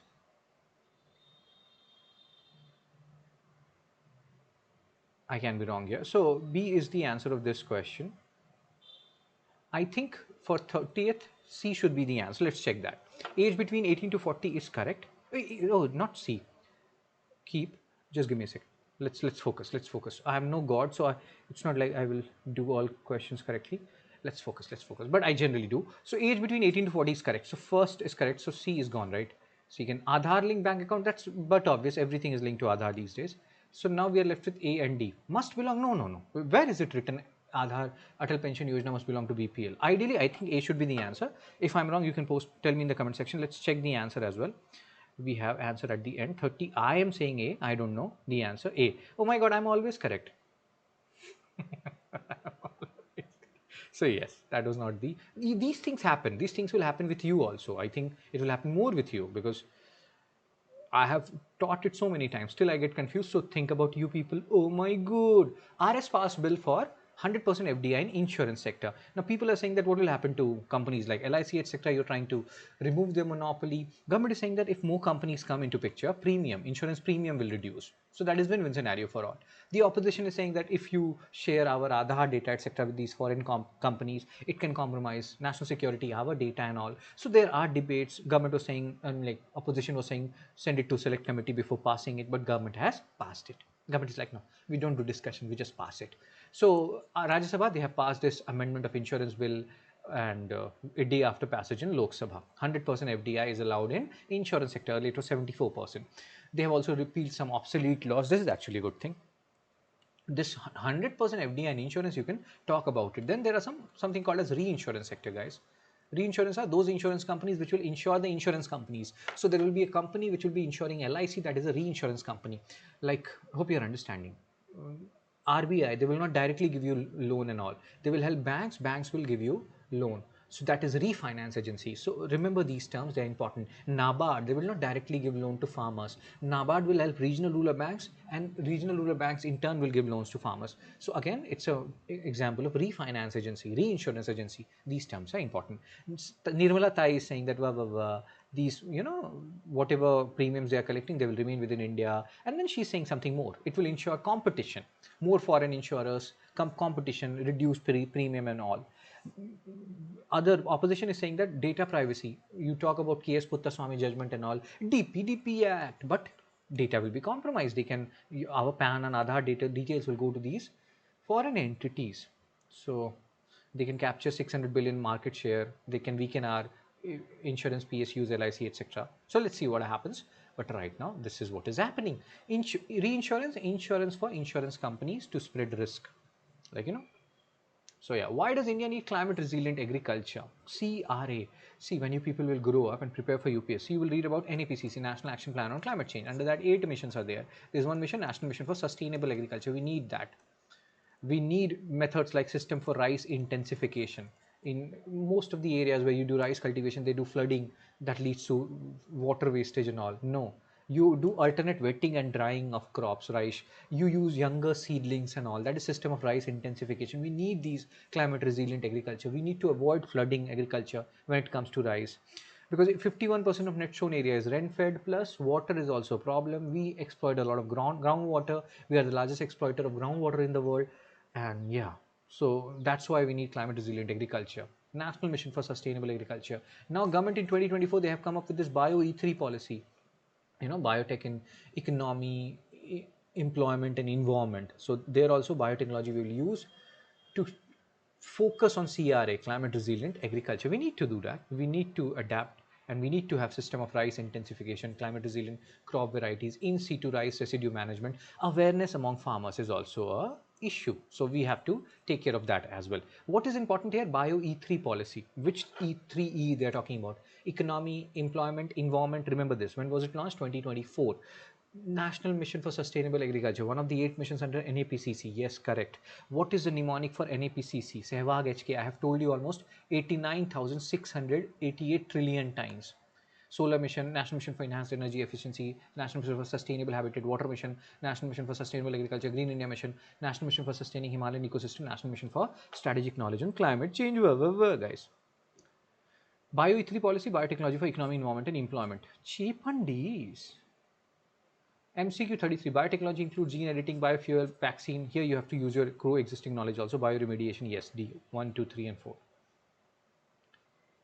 System of rice no, they don't require continuous flooding. So the one is wrong. You're left with B and D. Just check second. Planting of younger seedlings, not older. So the answer is 3 and 4, B, guys. 37. Corruption and prior sanction case of a divided house. Indian economy. I wanted to do it in polity part 3, but there were so many important articles. I was not able to do it in polity. But again, this is so important. You have to do it somewhere or the other. Corruption. So corruption, like you people will be so. In India, it is said that why people want to become civil servant. I'm not saying you why you want to become. Most of us, they want because there'll be money, paisa hi paisa hoga, as Akshay Kumar says, and prestige and all. And sometimes corruption related cases come against civil servant. For that, prior sanction is needed from government. But sometimes even government is hand in gloves with these corrupt civil servant. So it's like Karthik calling Karthik. You're taking permission from someone who is anyway also involved in that. So NN Vohra committee, they talked about politician, bureaucrat, criminal nexus. India is anyway famous for corruption. According to second ARC ethics in governance, corruption is a norm, or corruption is an exception rather than norm in most countries of the world. In India, corruption is an corruption is an exception rather than a norm in most countries of the world. In India, corruption is a norm rather than an exception. And this prior government sanction before prosecuting these corrupt servants, it's public servant, is wrong. Section 17A of PCA 1988 that says that we need, if you want to prosecute a corrupt public servant, you need to take government's permission. But then there is a Lalita Kumari judgment. I will show you. In Lalita Kumari judgment versus government of Uttar Pradesh, it says that FIR registration has to be taken or done for cognizable offense. Cognizable offense means here government can or police can arrest you without a warrant. They can lodge FIR, and all these things they can do. And what is a cognizable offense? Murder, rape, theft, even corruption. But in these cases, public civil servant kind of a cases, permission has to be taken from government, and that's why cases have been filed against this whole thing, that it is wrong. And Vinit Narayan versus Union of India case came, and it is going against Article 14, right to equality. When it comes to corruption, why are we differentiating between normal corruption and corruption by a civil servant? Government rationale is civil servant, anybody can file a case against them. So they need some protection, and that's why Section 17A. But Vinit Narayan versus Union of India case, it said that no, investigation decision must rest with CBI, not the executive. Emphasize equality before law. Everyone is equal when it comes to corruption charges. For civil servants, take prior sanction from government, permission from government. For others, do it on your own. No, it's so wrong. Corruption is corruption, whether done by a civil servant or a normal people. Then government, what they did, they enacted Section 660 of DSPE Act to, like, government, Supreme Court, they struck down this whole thing. They said that this whole Section 17A should not hold and all. Whatever, they said that prior sanction is not needed, blah blah blah, and investigation decision must rest with CBI. CBI is working under DSPE Act. It works under DSPE Act. DSP is the guiding light of CBI. So government, they enacted Section 6A. They are saying that prior sanction is needed. Then a case was filed by Subramaniam Swamy, Director CBI. They also held Section 6. So what happens? Supreme Court, they say that no, prior sanction is not needed under this act. Government, what they will do, they will bring up, they will act changes in some another act. Then Supreme Court will strike down that provision of that act. They will bring some third act. So this keeps on going. This is so wrong. This is so wrong. It should not happen like that, right? Section 17A has been challenged under PCA, and it violates Lalita Kumari judgment that if it is a cognizable offense, then FIR registration has to be done. But cognizable offense, corrupt, like murder, theft, even corruption is there. But for why for civil servants we have to take prior sanction even before filing FIR registration? It is going against Lalita Kumari judgment. Justice, there are two judges who are hearing this case on Section 17A of PCA. So Nagaratna sir is saying that 17A is unconstitutional. Prior sanction prevents inquiry at inception. Precious time is lost, and then that corrupt civil servant can do anything, like he can destroy evidence and all. Creates conflict of interest. We are taking permission from government, who may be involved hand in gloves in this, right? So that's why he struck down 1717 section 17A unconstitutional. Other judge of this case, Vishwanathan, he was saying that no, it should remain. Section 17A should remain. What we can do is, rather than government giving permission, it should be done by some independent party, maybe Lokpal or somebody else, independent body. But Section 17A is fine. They need some protection. Civil servants, they need some protection from frivolous cases. So Vishwanathan sir is saying that because it's a deadlock, 1:1, two judge bench was hearing it. Now CJI will look into this case, and let's see what happens. What is important? Let's see this. You will understand the questions. You will understand from questions what is important in this article. It's a little bit technical article, I can understand. So FIR is mandatory when information discloses the commission of a cognizable offence. Lalita Kumari versus Government of Uttar Pradesh.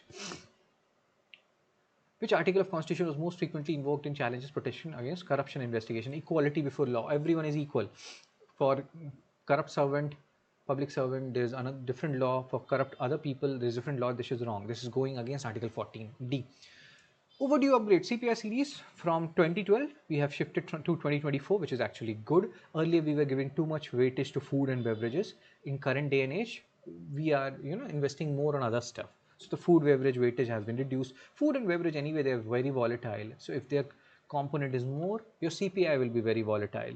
Plus, so many things are dependent on CPI: DNS allowance, inflation targeting, monetary policy, and all.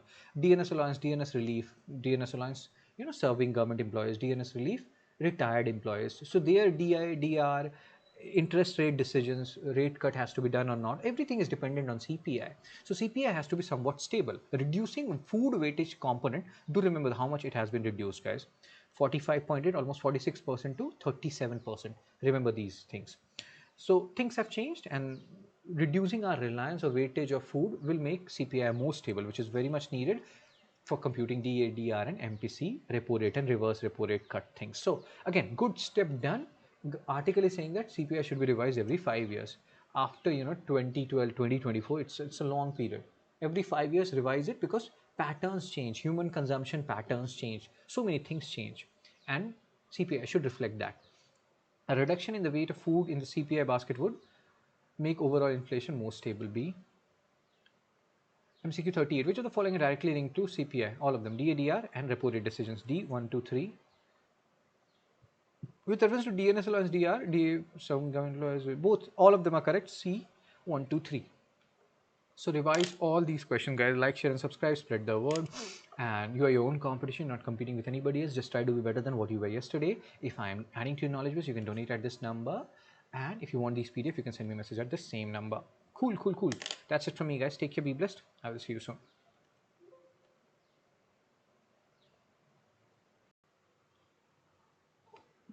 Hello everyone, Chapati Kumari, Sapabhari, Chapatis, Chapatil Sulay Dukadu, guys. So yes, today what we have to do economy part 4, the end, khatam, as Rahul Gandhi sir would say. We have done up until 28 most important articles out of 50. So we have to cover the remaining 12. Oh my god, Chipukumari, Sapibharis. Guys, let's be serious without any stupid joke, without doing any stupid joke, so to say. So let's start. Let me check. Everything is fine. Everything is crystal clear. We are good to go. No issues. Nothing. So yes, let's start. Just give me a second, guys. I have so, when will this OCD go? Go, go. Stop recording. Everything is happening. I have this tendency that recording is not happening. So yes, let's start. Part 4. My name is Shubham Saga. You can connect with me on LinkedIn, awesome, and this is my Telegram channel where I do or share Hindu analysis PDF, on this Telegram channel. So you can join this Telegram channel as well.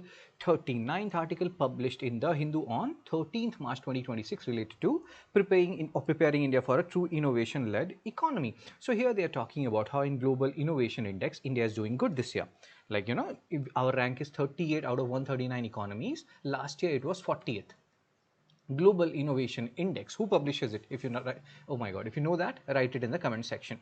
But that's fine, 38 out of 139 economies, but we can do still a lot better. If you see the patents which we are filing, and in I think science and tech and all, 50 most important current affairs, we have discussed the difference between patent, copyright, trademark, GI tag, and also revise it.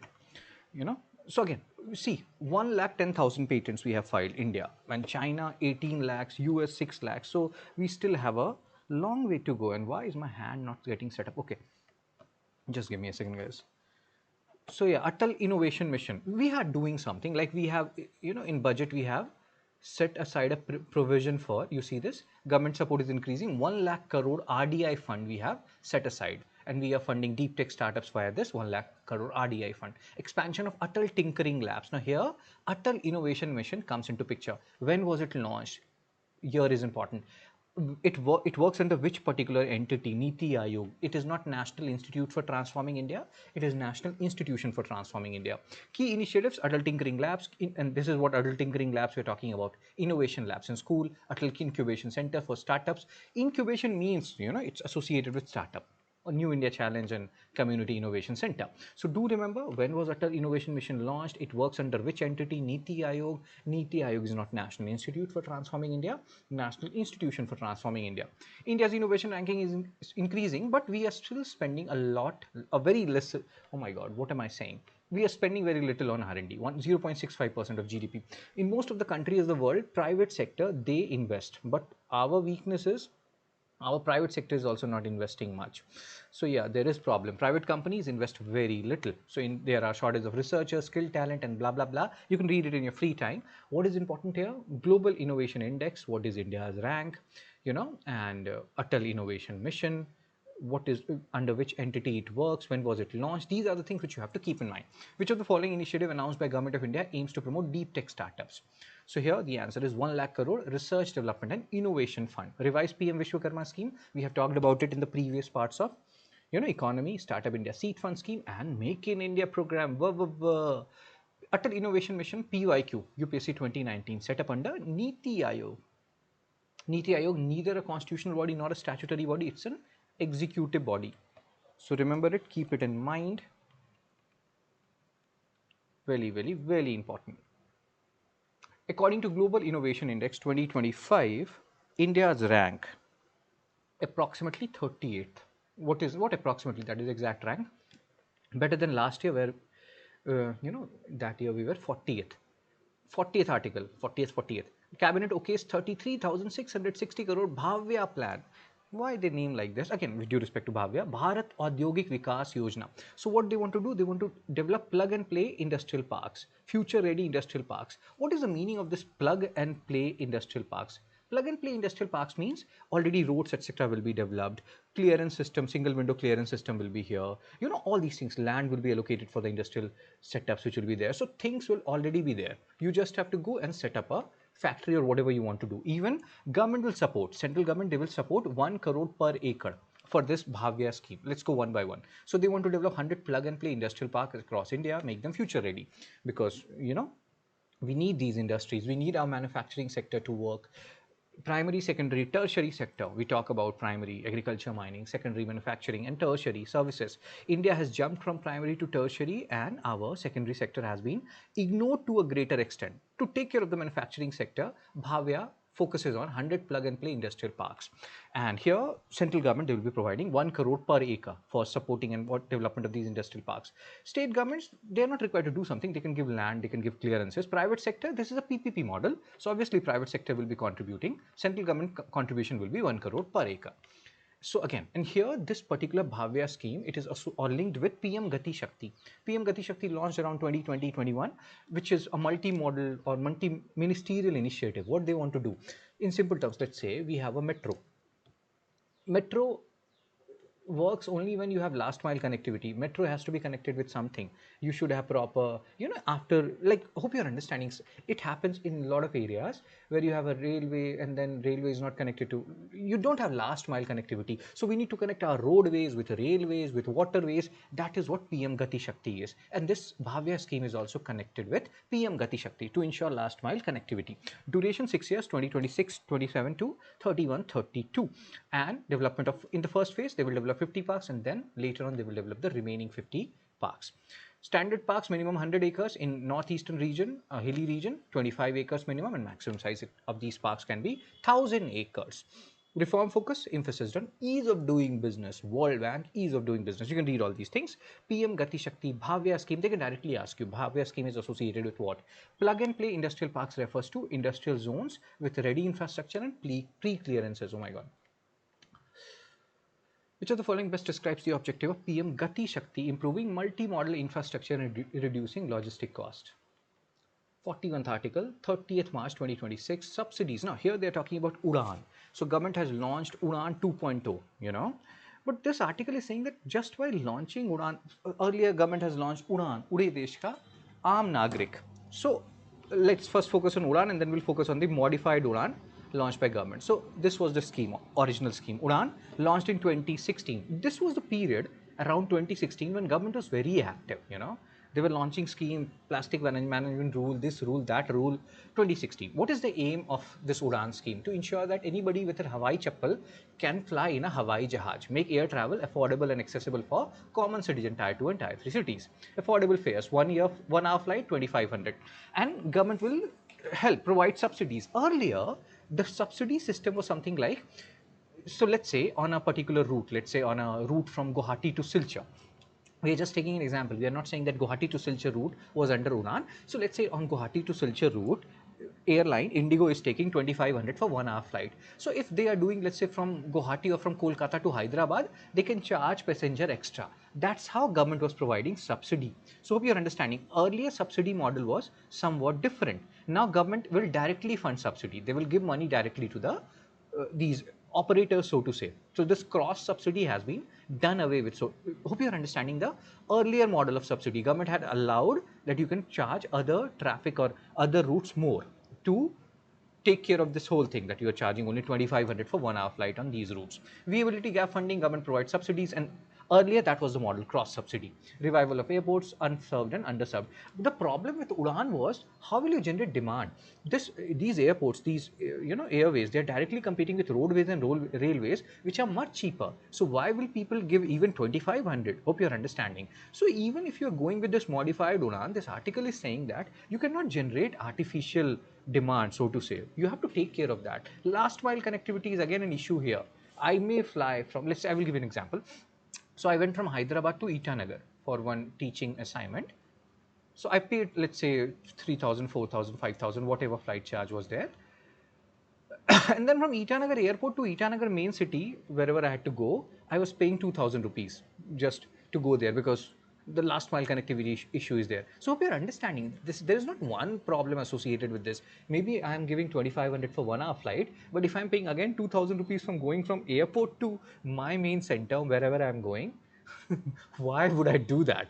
Rather than that, I will take roadways or railways. So that is the problem. Business viability is lacking, poor infrastructure, low passenger demand, inadequate cost coverage, lack of public awareness. How will you address that? But now government has, again, done away with these problems. They are not looking at these problems, or whatever way you want to call it. They have come up with this modified Udan scheme, and they are saying that subsidy period extended from 3 years to 5 years. They will not directly give money from their pocket. What their pocket? This is taxpayers' money. The cross subsidy system is gone. 10,000 crore allocated. and again you can see all the numbers, but there is problem. We have discussed what is the problem here: high cost per passenger, price sensitive consumers, competition from rail and road, then last mile connectivity issue. I've told you, limited focus on last mile connectivity. So only just by pumping money into Udan scheme, it will not serve the purpose. You have to look into other issues also. I have told you which I faced. I think many of you may have also faced. Bangalore airport you reached, and then from Bangalore airport to somewhere you have to go, you will pay a lot of money. So that has to be taken care of. To run some buses, affordable buses, AC buses, whatever you want to call it. Which of the following is our structural challenges of regional aviation in India? High cost per passenger. Correct, correct, correct, correct, correct. High and stable demand, that is the problem. It is not. There is low demand. That is a challenge. High demand would have been awesome. So second is wrong. Eliminated. Competition from rail and road. C. 1 and 3. Main criticism of Udan scheme is that it fails to address weak demand for regional routes or routes, whatever you want to call it. Which of the following correctly describes the shift in subsidy mechanism under modified Udan from passenger funded cross subsidy to direct government funding now under this modified Udan? Cheapoo, cheapoos. Next article, 42nd. India is pushing towards piped gas. So there are terms LPG, LNG, PNG, CNG. You have to understand the difference between them. You know, what is there in LPG, what is there in the other stuff, and so on and so forth. So we have to talk about that. Chepu Kumaris, Chepandi Spe, Bharis. Guys, grow up. So there are certain terms. First of all, let's focus. We know why we are focusing. Like government came up with this whole thing where they're asking people that you should go for PNG, piped natural gas. Natural gas, main component of any natural gas, whether it is LNG, CNG or PNG. This natural gas means main component, methane. And here, when you talk about LPG, etc., you have propane and butane and all. Those are the major components. So before we talk about this whole thing, let's talk about the difference between natural gas and petroleum gas. Natural gas composed mainly of methane, LPG, propane, and butane. UPSC has asked PYQs on these things, guys. So these may look like simple basic things, but you revise it. Otherwise, you can easily forget it. Oh my God, Chipu Kumaris. Chepu Kumaris. Okay, let's focus. Source and production: natural gas extracted from underground reservoir, LPG product as byproduct. You can see during petroleum refining, you find LPG. This is the most important part. Natural gas, methane, LPG, propane, and butane. Natural gas is usually now based on the way whether you are liquefying it or you're gasifying it. You have LNG, liquefied natural gas. You have piped natural gas. You have compressed natural gas. So all these things. Cool. Now let's come back to what we were discussing.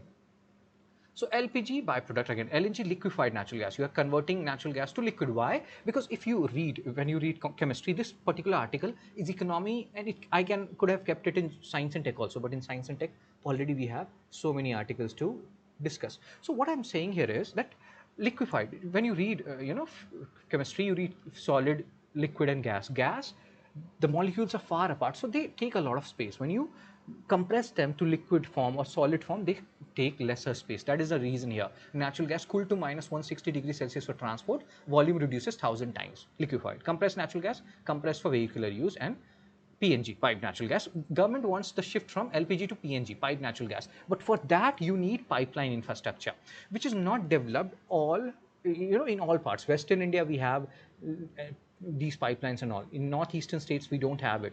And why government is focusing from LPG to PNG, even though we have to import both of them? In LPG, our sources, our options are limited. West Asia. PNG, we have multiple sources. Even if we have to import it, we have multiple sources from where we can import. Even in India, there are certain entities which can produce PNG or natural gas. So why shift from LPG to PNG? High LPG import dependence, 60% LPG imported, 90% passes through Strait of Hormuz, and we know what is happening in Strait of Hormuz right now. So growing LNG supply globally, we have more sources for LNG. Natural gas lighter, more energy efficient. You can read all these things. Plan to add this. The problem here is coverage. PNG pipe network. What happens in LPG? You have just cylinder. You don't need any pipe network and this and that. But in the case of PNG, you will need. And that is strong in Western and Northern India, weak in Central, Southern, and Northeastern. Even if we shift to this, the point is PNG is currently, this natural gas is used in industries. So if you want to use it for domestic purpose, there has to be some diversion of PNG from industries to household. So that also has to be taken care of. You can see currently natural gas is used 35% in industries and refineries. So there are issues, there are challenges. Also, we don't have enough capability to store PNG or LNG for long. So LNG is just in time system. Just in time means we have to import it, and then very fast or in a very swift manner we have to also transfer it to different entities who will be using it, because we have limited storage capability. So if there is any import disruption, that can impact supply. So you can understand what is happening here.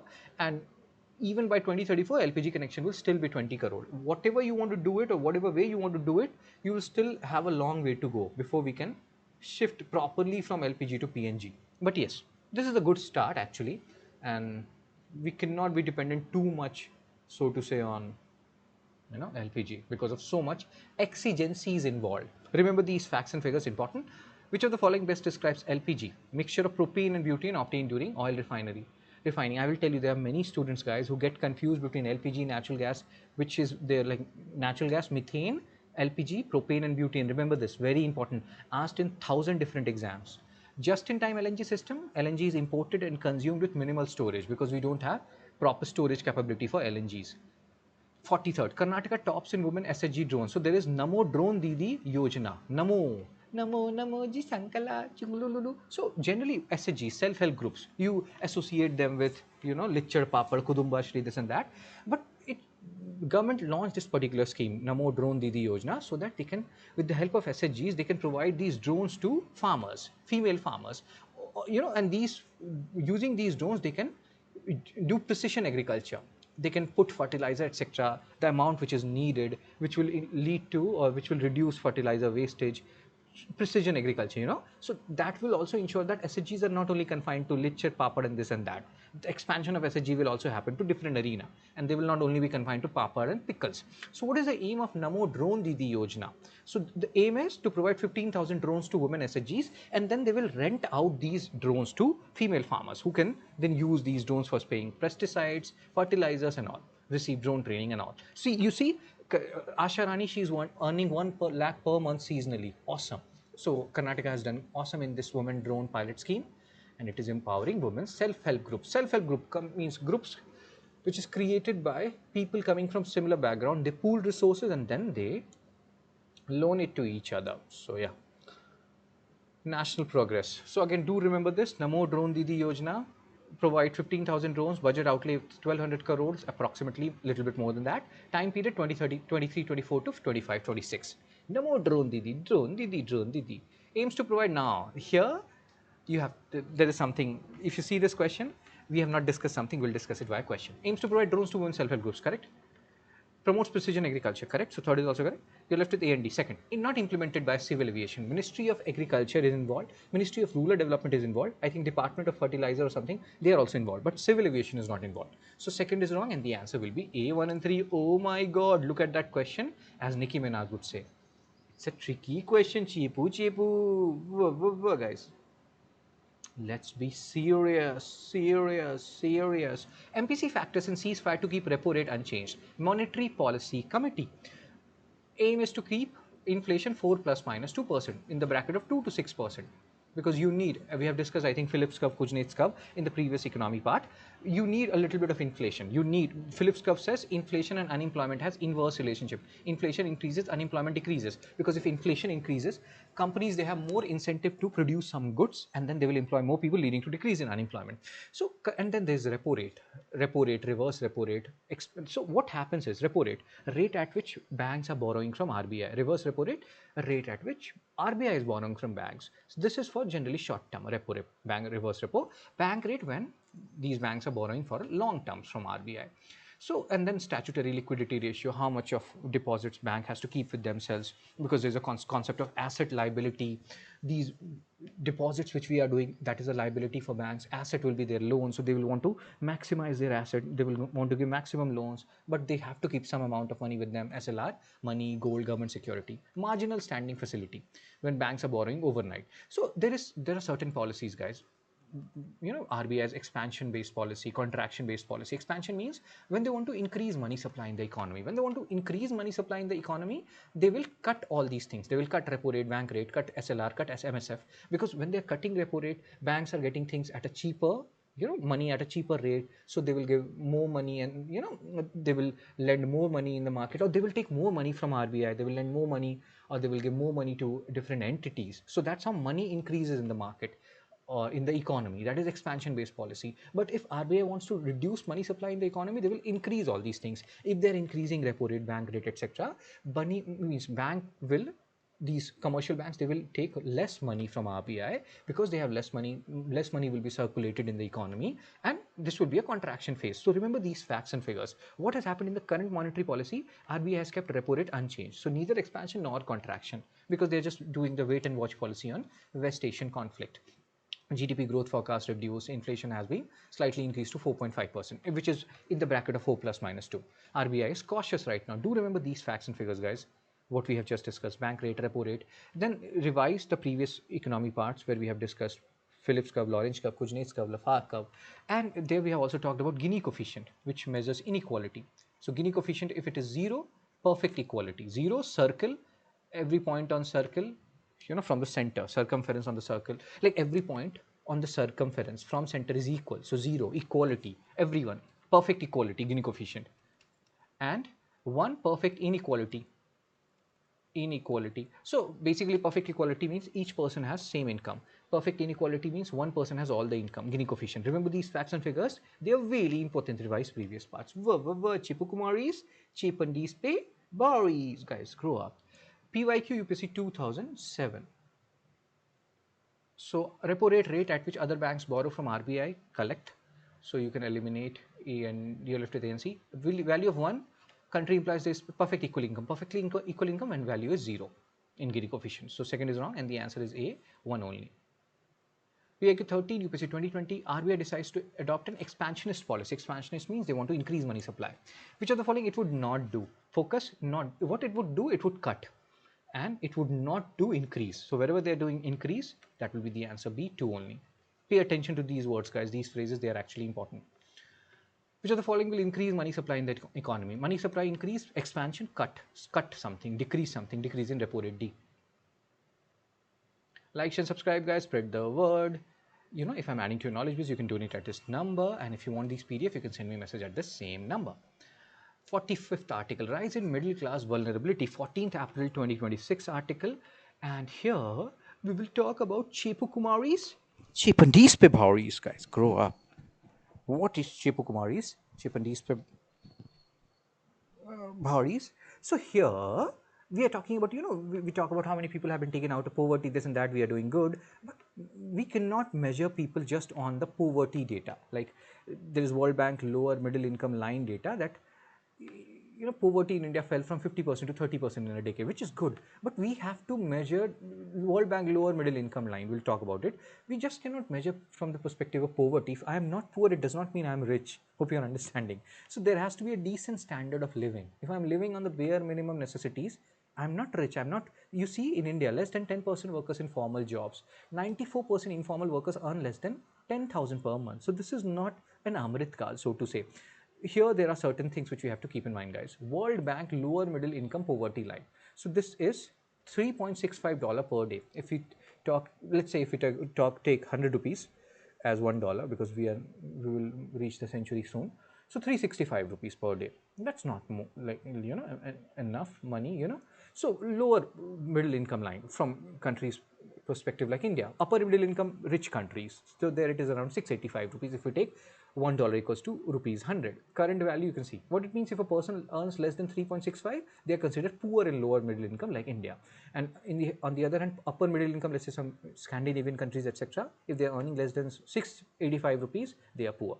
So it reflects a higher standard in extreme poverty, but still it's a basic survival level, man. 10,000 rupees per month is not going to help you in the longer run. So that's what this article is saying. Just if I'm not poor, it does not mean I'm doing good.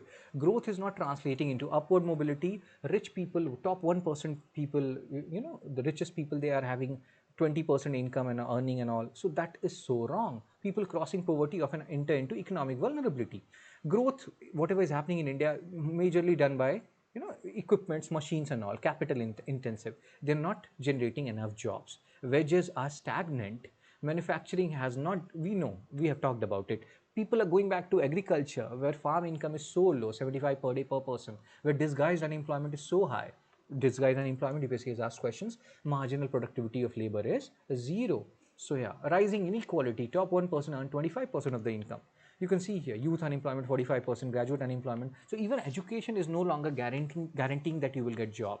Child wasting. Wasting is low weight for height, stunting, low height for age. You can also see we are one of the topmost countries in the world with highest wasting and stuntings. So not good, not good at all. Poverty reduction, no security. So something else has to be done. We currently in India, people are stuck just above poverty, unable to fall but unable to rise, stagnant. So remember these numbers and facts and figures, important guys. MCQ 15. Which of the following best describes wasting? Low weight for height. Wasting. Stunting, low height for age. These are important terms, you have to keep it in mind. MCQ 17. Which of the following best reflects rising inequality in India? High concentration of wealth among top 1%. Fallout of the crisis in West Asia on India's economy. So here, Sri Rangarajan sir, D.K. Srivastava sir, they talked about 7 impacts. They talked about a lot of things. You can read it here. 7 impacts on Indian economy. So here there are things which you have to keep in mind. Supply disruption, fertilizer shortage may hurt kharif crops. Kharif. So we have talked about the mnemonics for kharif and rabi crops, guys. Do revise it. Kharif crop, kharif. Kobama ki tujori, kharif crops. Tujori. Capital letters, pay attention to them. Cotton, bajra, maize, tur, jowar, rice, and rabi crops. Viba gram. For rabi, the mnemonic is Viba gram. Wheat, barley, gram, rapeseed, and mustard. So kharif, because fertilizer shortage will be there. Rising logistic cost, high prices of all goods, and it is happening. Things prices are increasing, milk, etc. Impact on exports, lower global demands, US Europe slowdown, regional disruptions, exchange rate remittances, rupee depreciating, high oil import bills because now oil is becoming expensive because it is, from wherever you will take, you have to pay more money. Capital outflows, FPI outflows, we have talked about it in the previous parts.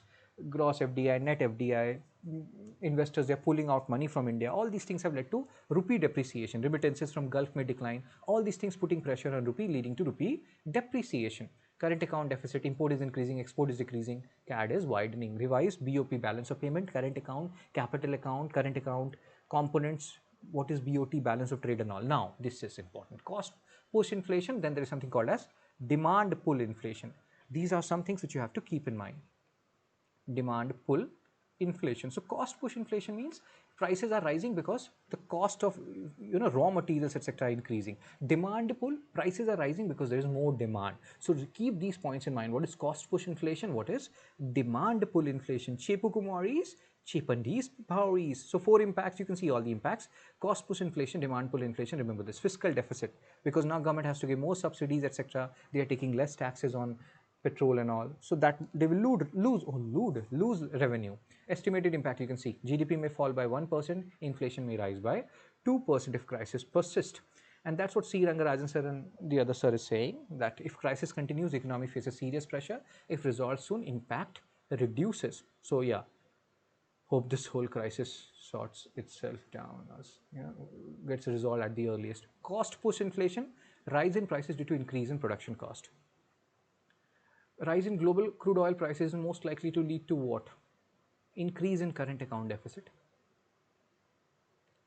Which of the following factors contribute to depreciation of Indian rupee? Capital outflows. If more money is pulled out of India, so yeah, that means investors have less confidence in Indian economy, Indian market. That will lead to depreciation of Indian rupee, guys. Cheapu Kumaris, guys, we have talked about it in the previous articles or previous, economy articles. Yes. So revise it and do Cheapu Kumaris, guys. Grow up. Cheapu Kumaris, cheapen up. So next article is food worth 1.55 lakh crore wasted annually. Food processing is there in your GS paper 3. And then there is a dichotomy here. Food, we are wasting a lot. International Day of Zero Waste, March 30. This article appeared on 15th April 2026. At the same time, in Global Hunger Index, India's rank is 111 out of 125. Global Hunger Index, Wealth Hunger Life Concerned Worldwide, they publish it. 4 indicators are there. UPSC has already asked PYQ on it. See this? Out of 4, 3 are related to children. Wasting, stunting, mortality. I have already told you the difference, meaning of wasting, stunting, and mortality. And undernourishment, all of them. And the lower score you have, the better you are. You can see here. And India's rank 111 out of 125. We keep on talking that this is a flawed index and all, focuses too much on children. Published by Concerned Worldwide, Wealth Hunger Life. Earlier, IFPRI, they used to publish it. International Food Policy and Research Institute, something like that. So Global Hunger Index, remember this. We have talked about Innovation Index, Hunger Index. So there is a dichotomy. We are wasting so much food, household 60% food services and all. At the same time, so many people are facing hunger. 783 million people face hunger globally. 3.1 billion. So this is so wrong, man. Punjab produces surplus food grains, they are getting spoiled because in FCI, there's no proper storage technology. We don't have proper cold chains, refrigerations. So we need to work on it. Harsimrat Kaur Badal, who was the former food processing minister, she said that India is one of the largest producer of food in the world. But there is enormous food wastage, which you can see here. You know, tend to, and it food waste, rice, etc., they also emit, gases and all. Methane emission happens from landfills, from rice and all. So you can see it's not only about wastage of resources, it's also about emission, carbon emission, GHG emissions. We have to do, have to expand cold chains, support farmers, blah blah blah. You can read all these things. As there is a concept in our house, anna is sacred and all, we have to truly follow that, so to say. Oh my god. So food waste, both human and ecological crisis, you can read all these things. Important here is Global Hunger Index, who publishes it. And you can also remember International Day of Zero Waste. That is not that important. UPSC does not ask these days, but maybe I'm saying it right now and maybe in this prelims they will ask it. So you never know with UPSC. Cheap Hukumaris, cheap and these Pibaris. PYQ 21, UPSC 2016. How many of these are used by Global Hunger Index? At that time, IFPRI used to publish it. All three. C 1 to 3. 22nd question, which of the following best explains why food waste is considered an environmental issue? Because it also contributes to GHG emission, greenhouse gas emission. Global Hunger Index based on which of the following indicators? Obesity is not there, so eliminate third. Third is not there, so yeah, rest all there are there. Undernourishment, stunting, mortality. A. Do remember the different definition of stunting and wasting and all these things, guys. Now this 131 amendment bill, I have already done polity marathon, right? But this amendment is important, although it has been defeated, but still we need to know it because things and all, there are certain terms, certain things which we need to know. Amendment bill, here in this case, why it was defeated? Because it required special majority, and if it would have required simple majority, god knows what would have happened. Initially when they passed this, or they proposed this particular draft bill, at that time, later on they said that they will increase every state seat by 50%, but initially they were like, there was certain, if you see the numbers in this image, I don't know how much you can see here, south, they were, their seats as percentage of 850 seats were reduced from 24.3 current to 20.7. And the Hindi heartland, UP, Bihar and all, it would have increased from 38.1% in on of 543 seats to 43.1.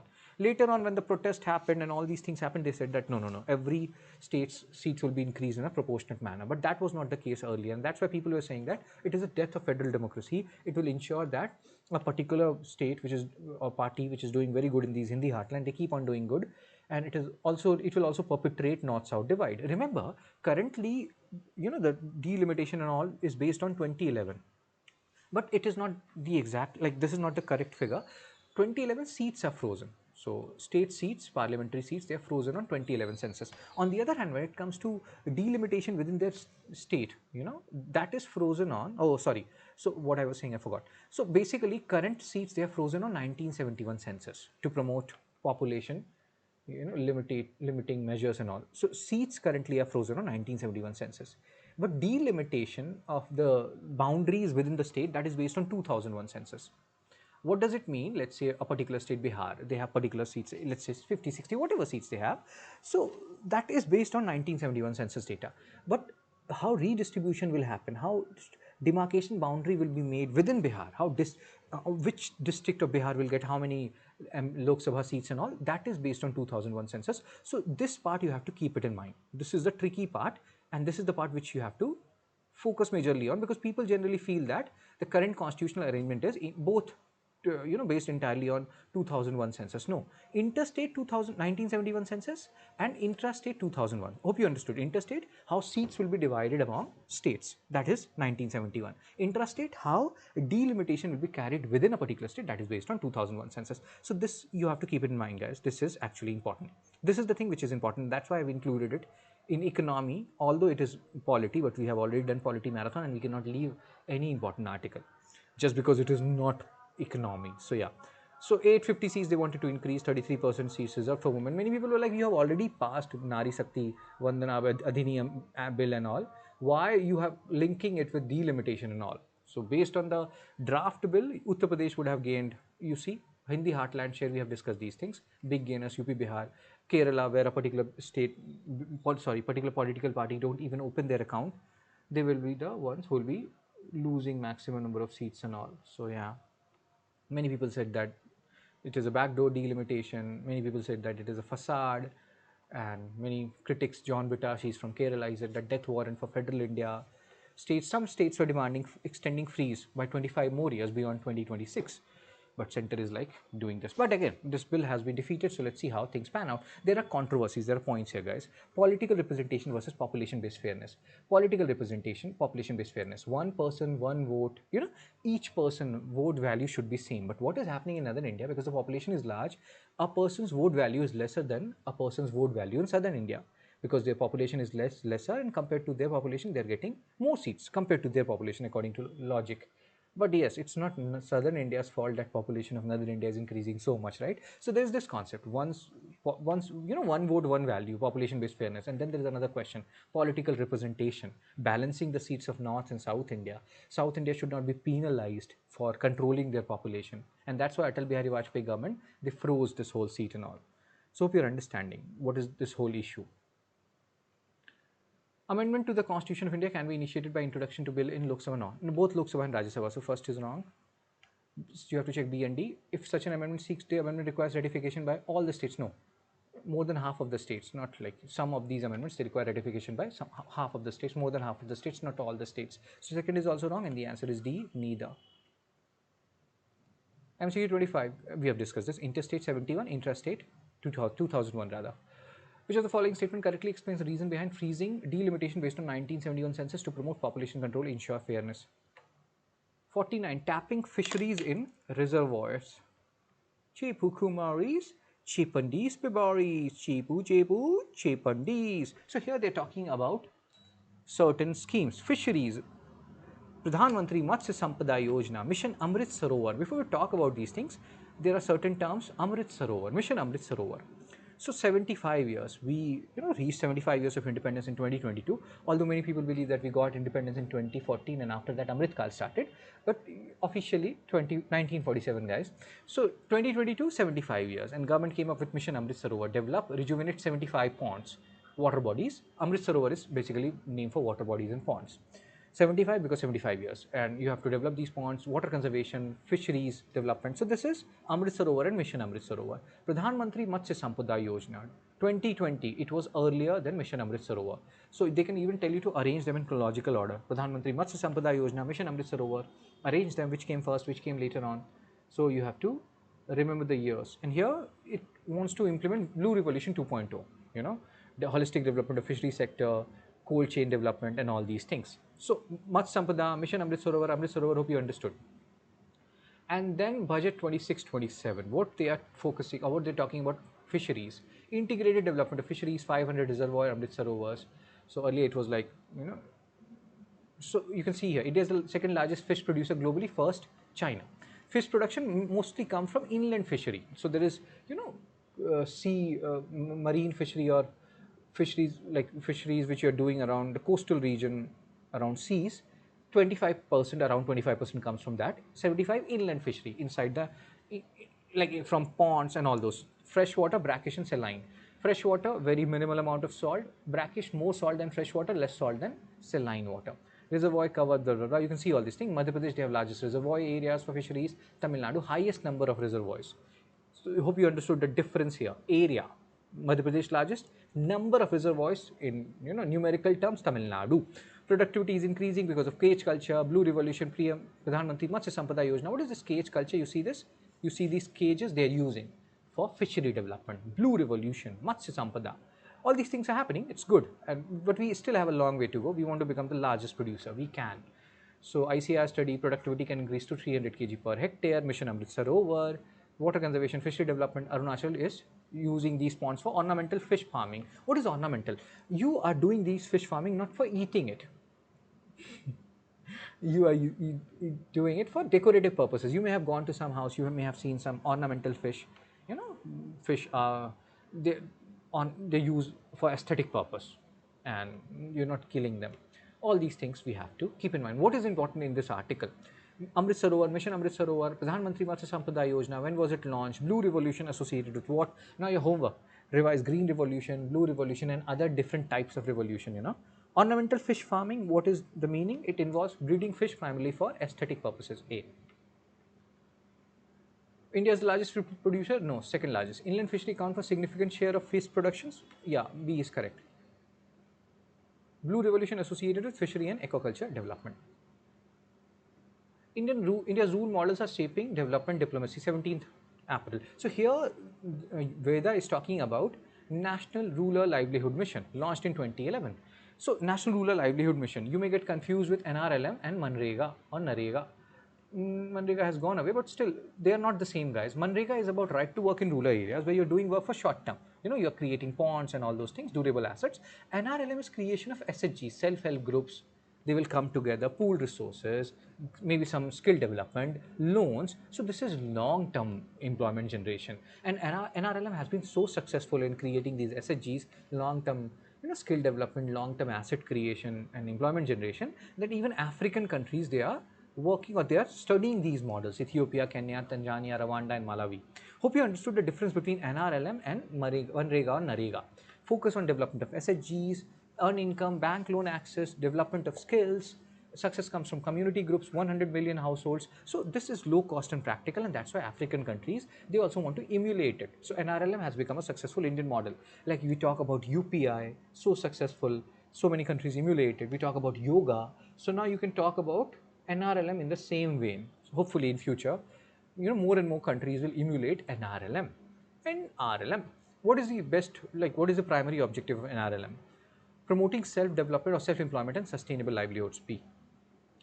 Which of the following is a key feature of NRLM? Formation of self-help groups.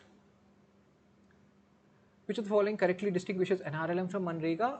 NRLM focuses on long-term livelihoods. Manrega provides short-term employment. 100 days work in rural areas, unskilled manual work. Narega. Now there is VBG, Ramaji. Like, share, and subscribe, guys. Spread the word.